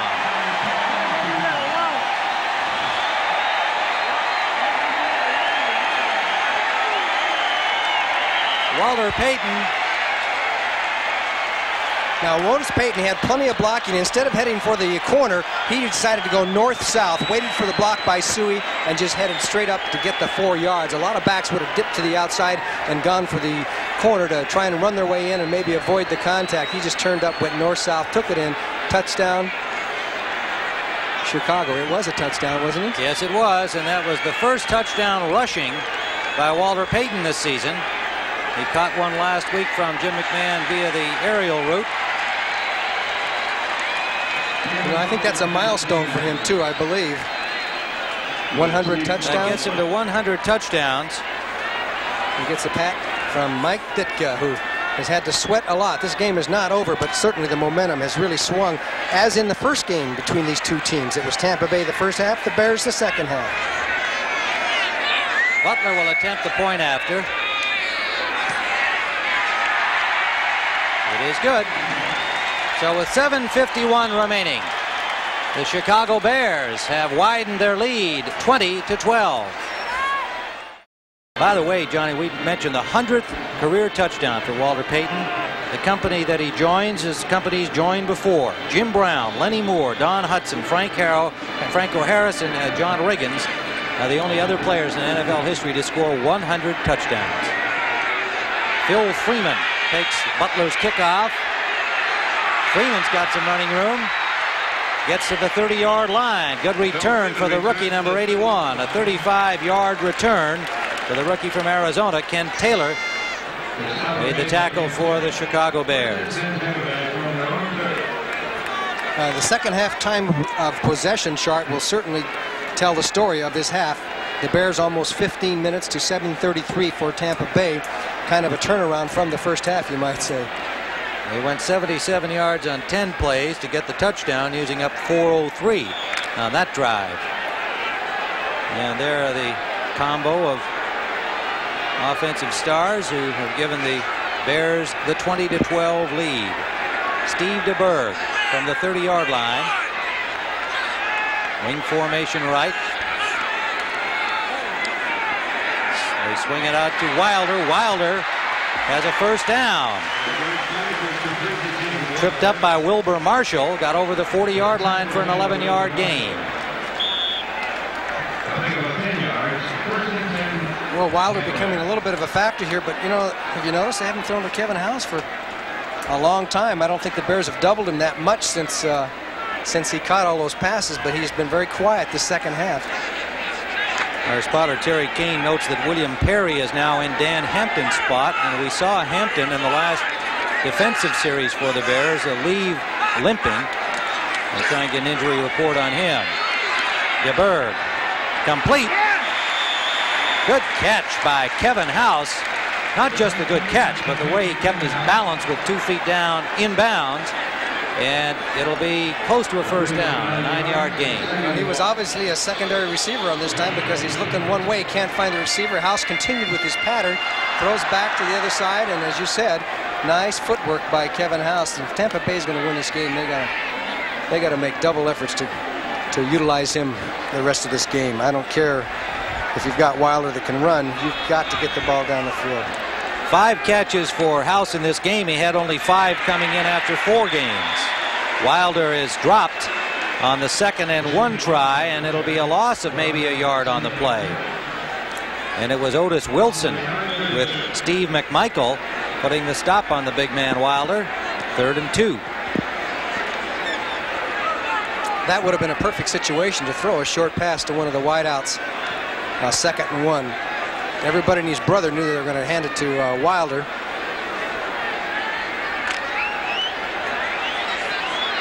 Third down and 2. Adger Armstrong, number 40, in on the short yardage situation with Wilder. And Steve DeBerg is calling a timeout, evidently. No, Chicago Bears. Bears call the timeout. And we have 6:14 to play, regulation time. Chicago on top, 20-12. Well, that message is fairly direct. I like the artwork on the ship. Shape up or ship out. And the Bucks shaped up rather well early on, but now they've got to get 2 scores here. 3rd down and 2. Big play, clearly. Play action fake to Wilder. The pass complete. Calvin McGee, and McGee takes it all the way inside the 30. Big play for the Tampa Bay Buccaneers. They say he stepped out of bounds upfield. However, he has the first down. 7-yard gain at that point. A good call by the Tampa Bay bench. The fake to Wilder. Everybody expected Wilder to carry the ball. Just take the receiver out. McGee takes it, and he does apparently step out of bounds right here. He did get the first down. Right there with his left foot, I think he did step out of bounds, but it's still a first down. DeBerg takes a pop after he got rid of the ball. A pretty good pop by Ron Rivera. But he's back in action. Steve DeBerg with the Bucks on the roll now inside the 45 of the Bears. Wide open out the right side is Jerry Bell, and Bell with another Buccaneer first down. Miscue defensively by Chicago there. They'll spot it at the 25-yard line. Wilbur Marshall got over to make the tackle a little late. Yeah, I think you're right. There was a mistake in the coverage because nobody was there. He was out there all by himself, and you'll see 2 or 3 jerseys way down the field. So obviously there was a miss up on the coverage, and Bell put his shoulder down there and gets another first down for Tampa Bay. Well, that'd have been Kevin House with his speed. That could have really turned into something. Well, Bell did pretty well with it, though, didn't he? Yes, he did. He's got a first down at the 25-yard line. Buccaneers threatening. 5:33 to play. Regulation time. They're down by 8, remember, with the missed point after. There's a linebacker covering Carter. It's for Carter, and what a catch! Touchdown!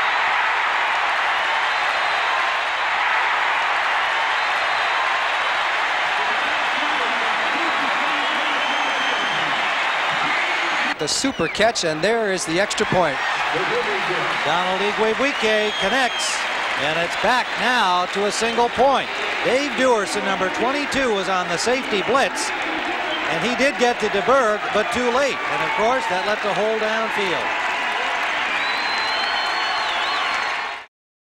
Here's the blitz by Dave Dewerson. DeBerg spotted it, then took his punishment, and of course he didn't even get a chance to see until he got up, but he thought his man Carter caught the ball. Finally he discovers that he did catch it. Usually you can catch it from the reaction of the crowd, and there it is, a touchdown. Give DeBerg a lot of credit, because once he saw Dewerson on that blitz, he recognized the defense and he realized that Marshall was going to have to cover his man for man down the field, so DeBerg just threw it down there and hoped for the best. Igwebuike's kickoff, 5 yards deep. Dennis Gentry brings it out. Gentry breaks one tackle and gets to about the 17-yard line, and a fired-up specials team of the Buccaneers. Calvin McGee and number 54, Irvin Randall, on the tackle, and that brings the crowd alive. They trail by a point, 5-11. As the orange-clad Buccaneers fans try to rally their team to its first win of the season. They are 0-4. The Bears, of course, 4-0. And Tampa Bay started blitzing quite a bit in the last few series of the Bears, changing their strategy a little bit. You saw Hugh Green come in several times. Let's see how they handle it now. McMahon brings out the Bears in the I formation. Calvin Thomas is the fullback. Pitch out to Payton. He dropped the ball and dives on it. The pitch was high from McMahon, and Payton unable to haul it down, but alertly just dove on the loose ball. He didn't try to pick it up. I think he was going to hand the ball off to McKinnon, coming back on a wide receiver end around. Payton alertly fell on the ball. There's McKinnon, who was probably going to be the recipient of a handoff from Payton. So now the Bears are in a long passing situation. Well, not that long. 2nd and about 13. Randall comes in for Washington at left linebacker for Tampa Bay. 2nd and 13. McMahon complete to McKinnon. McKinnon driven out of bounds and complaining that the hit was out of bounds from Greenwood. Talking to Greenwood yesterday, he was kind of expecting something physical from McKinnon, who has nurtured his image as a tough guy wide receiver around the league. McKinnon just on a simple down and out pattern. Greenwood is the short man in the zone here. Here comes the hit. First by Castile, and then comes Greenwood, and then a little headbutt between the two. But more importantly right now, it's third and about almost 4. Key play in this football game. Timeout is called by the Buccaneers on this defensive situation. Third and a long 3 for Chicago. And while Greenwood, it did appear, made the tackle out of bounds, I don't think McKinnon has a lot to complain about, especially when it comes to playing against Tampa Bay. All right, he's the one that gave that big hit on Mike Washington a couple of years ago that caused some controversy, and Washington is no longer playing football. And McKinnon is an offensive intimidator. As you look at the Bears on the sideline, McMahon discussing things with Mike Ditka, Ed Hughes, the offensive coordinator, Steve Fuller, the quarterback there, the backup quarterback. Timeouts remaining, 2 for each team. Well, when we look at McMahon, it's important to note that today the Bears defensively have given up 330 passing yards to Steve DeBerg, his best day ever as a Buck. And he's got Steve Young breathing down his throat. On the roster of the Buccaneers, he has 22 of 38, 2 touchdown passes, 1 interception, and of course he fumbled the ball that led to the Bears field goal by Butler, and that put them ahead for the first time. They have since added a touchdown, but DeBerg then got it to Carter, and it's closed the margin back to a point. And of course the bad snap on the extra point looms very large now, very large. 3 minutes 47 seconds left in this football game, and that 1 point makes everybody play it a little bit differently. This telecast presented by authority of the National Football League, intended for the private use of our audience. Any rebroadcast or other use of the telecast without the express written consent of the Tampa Bay Buccaneers and the National Football League prohibited. Here we go. Yet another big play. Third down and 3. 2 tight ends in for the Bears. 1 setback, Payton. Long count, McMahon. Short drop. Complete. First down, Moorhead to the 32-yard line. Washington on the coverage, number 51, had pretty good coverage, but Moorhead on the inside of him, the perfect pass from McMahon, pretty hard to stop that. That was a good observation, Tim. Washington could do almost no better than he did on that play, but the pass was perfect, and Moorhead made the catch and was just deep enough to get the first down. That was the key play in this football game. At their own 32-yard line, Chicago leading by a point. A lackluster performance in the first half against an inspired defensive job of the Tampa Bay Buccaneers, but the Bears have turned it around in the second half. Nonetheless, they cling to just a 1-point lead. Suey breaks a tackle. Suey close to the first down marker. John Holt finally stopped him, but he ran through Hugh Green and Ron Holmes, and a good effort by Matt Suey. First down, Bears.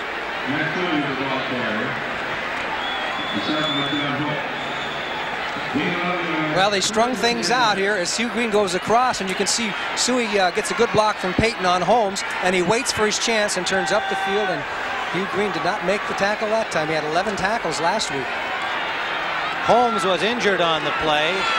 He has come out. Chris Lindstrom has gone into the ballgame, number 75, the second-year man from Boston University. Played the USFL last year. This is Payton cutting back and is stopped on a fine defensive play. David Greenwood has been a presence here today in the secondary of the Buccaneers. Be a loss on the play. And we have a timeout on the field with a 2-minute warning. Chicago 20, the Bucs 19. Lehman Bennett hoping for victory number 1. Time running out on him. The Bears have the football and the lead by a point. And a fine effort by his team today. They were ready to play. And something good can still happen. 2 minutes is a long time. 2nd and 11. Play action fake. Deep for Galt. Complete to the 10-yard line. Willie Galt from Jim McMahon on 2nd and 11.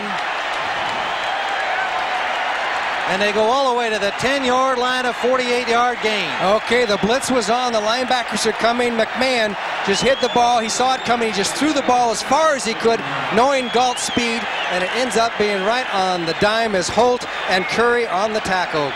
An excellent pass by Jim McMahon under duress, because you can see Hugh Green and Chris Washington are both bearing down on him. He just knew where Galt was going to be running on the post pattern, threw the ball, never saw where it went or what happened until he heard the reaction of the crowd, and that is a backbreaker as far as the Buccaneers are concerned. The Bears now in command.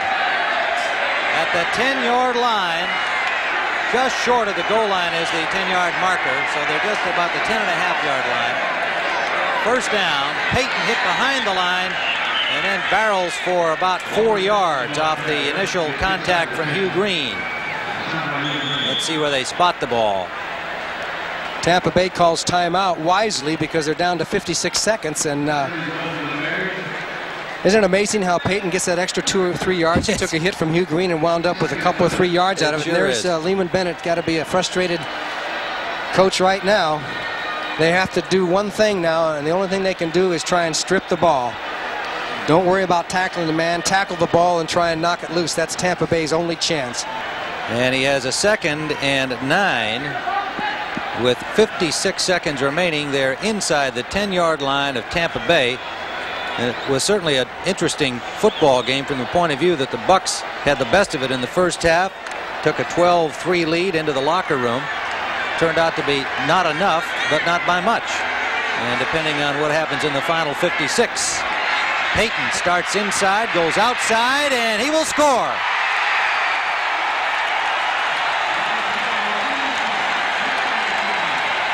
What a run by Walter Payton. Did he fake Hugh Green 53 out? He still has it. He still has it, and I'll tell you, you ought to see what happens to Hugh Green. Matt Suey is out there in front blocking. You can't really see it from this angle, but he dipped inside and faked Hugh Green inside, and he got outside 53, and Hugh Green was just pounding the turf afterwards. You couldn't believe that he'd been faked out so badly. Here comes now. Watch Hugh Green, 53, right there. He came inside, and then Payton dipped to the outside, and that was it. Touchdown, Chicago. Walter Payton with 52 seconds on the clock. Makes it 26-19, and Butler with the point after, 27-19. Well, they often say that good teams win the games in which they play badly. That certainly applied to the first half for Chicago today, and they will extend their unbeaten string to 5-0. The Tampa Bay Bucks can look forward to playing the unbeaten Los Angeles Rams next week at home. The Rams playing later today in their 5th game against Minnesota. In fact, Lehman Bennett has to play a whole string of top-flight teams the next 6 or 7 games, and he's already going to be 0-5, and I'm sure he doesn't want to look forward to that, because let's see who they play. They play the Rams, as you said, then Miami, then New England, the New York Giants, St. Louis Cardinals, the New York Jets. How does that grab you? That's not too thrilling to look forward to, but he's got a 5-year contract and a program that he believes in, and I think Lehman Bennett is not only a quality coach, but a quality person. And again, it's hard to ask fans for patience, but if they do, I think he's going to do well here. And you know, you can't knock Steve DeBerg. He played a good game today. He sure did. He's got, everybody talks about Steve Young in reserve, and when is Young going to be ready? DeBerg played a good game today. Played a very good game. 30 yards passing for DeBerg, 2 touchdowns. The non-factor in this game was James Wilder. Payton wound up with 63 yards rushing and 2 touchdowns scored on 16 carries. McMahon got it going in the second half, 14 of 17. The kickoff taken by Phil Freeman of the Bucks. Got to about the 19-yard line. Walter Payton, you know, there's always something to say about this man, because he continues to do things when you least expect it, or he makes something happen in some unusual, patented Payton way. I looked at a statistic of his. He's thrown 9 passes in the National Football League career that he's had, distinguished so much by his running, 8 of those passes have been for touchdowns. It's just, I mean, who else would have a number like that? I mean, he is just really an incredible athlete. Gave a little wave to the fans there. He's still the heart of this football team, even though there's a transition taking place and people like McKinnon and Galt in the passing attack have made it much more well-rounded. He still is the heart of this football team at this point. First down for the Bucs at their own 20-yard line, 47 seconds left. Deep sideline pass is incomplete. Good coverage by Richardson on Theo Bell, number 83, the first time the ball's come his way today. And you know, you stop and think, who came up with the big play? Willie Galt once again. The Bears were in a situation where they had to control the ball 3 weeks in a row.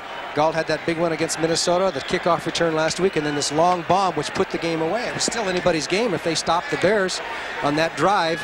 Tampa Bay would have had a chance to possibly kick a field goal. So Galt comes up with the big play. Only caught 1 pass, I think, today. 1 pass, but it was a biggie. 42 seconds left to play. We'll have a post-game show for you following our telecast. There's a pass from DeBerg, complete to Kevin House. And a first down for the Bucs at their 36-yard line. Frazier on the tackle, 16-yard gain. And all of the other action around the NFL as it continues, you'll be able to get up to date on all of the events on our post-game show here on CBS Sports. So another frustrating afternoon for the Buccaneers and Steve DeBerg.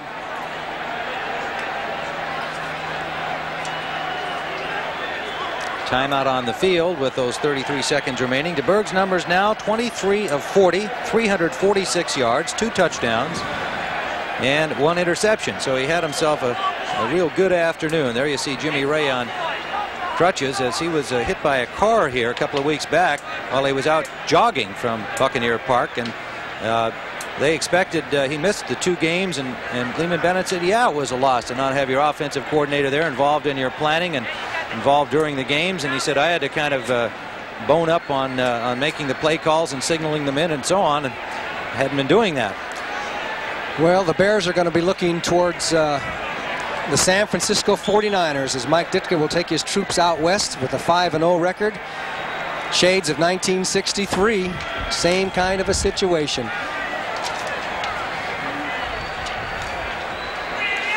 Play underway, first down from the 35-yard line of the Bucs. DeBerg intended for House, incomplete. Coverage on him by the linebacker Rivera, number 59, and then Fensick arrived, number 45. Well, you may recall earlier in the game the missed extra point. Ken Kaplan's high snap. Alan Risher, the holder, unable to haul it down. And Igwebuike had to chase the ball back, and there was no opportunity for the point after, and that made it 9-0 at that point instead of 10-0. And for much of the game until that final Bears score, things hinged on the 1-point differential. 2nd and 10. Nice try by Wilder to haul in that pass one-handed. Pressure from Henry Wachter in the game for the Bears, and Tyrone Keys, 98. Wachter, number 70, on DeBerg. Had to release the ball a little quickly and was behind Wilder. Did the 49ers win that game? Are they still beating Atlanta? Well, let's find out. Here's the latest on 49ers in Atlanta. We have 38-17 for San Francisco with 3:48 to play. Montana passed to Dwight Clark in the 4th period. Flag down here on 3rd and 10 for the Buccaneers. So San Francisco will move to 3-2 and be at home against the Bears next week. Offense. Yarno offside, or false start, charged against George Yarno. 3rd down and 15.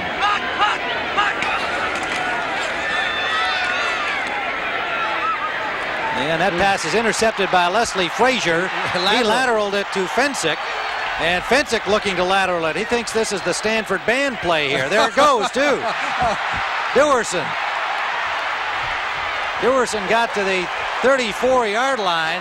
1 second left. Oh, what a way to end a football game. It did look like that California-Stanford game. That's what you call rubbing it in a little bit, wouldn't you? Well, you know, they could have maybe tried to go right to the end zone. That would have been rubbing it in more if they'd gone into the end zone with it. So at least this way, nobody got down the field with the ball. With 1 second left on the clock, there'll have to be another play here as they try to sort things out. And the players out on the field from both benches. But the pass was clearly off target, whether it was a missed route or not by the receiver. It was one of the easier receptions that Leslie Frazier's going to have all season. Okay, the Bears have so many people down the field that DeBerg, you know, he's just kind of hoping for the best. And there is the interception, and then the lateral to Fensick, who wanted a lateral before this. He said, why should I get hit with 1 second to go in a game? Let somebody else get hit.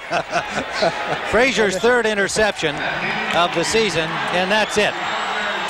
So the Chicago Bears rallied in the second half behind a hot performance by Jim McMahon, who started very coolly today. The cool one didn't have much at all in the first half, but in the second half, McMahon, 14 of 17, 227 yards and a touchdown, turned the game around for the Bears, and they came back after trailing 12-3 at the half to win it 27-19, and they are now 5-0. It has been Mike Ditka's day and Jim McMahon's day and Walter Payton's day, and the rest of the Bears who moved to 5-0. So for Johnny Morris, this is Tim Ryan, and we're saying so long from Tampa Stadium, where our final score has the Chicago Bears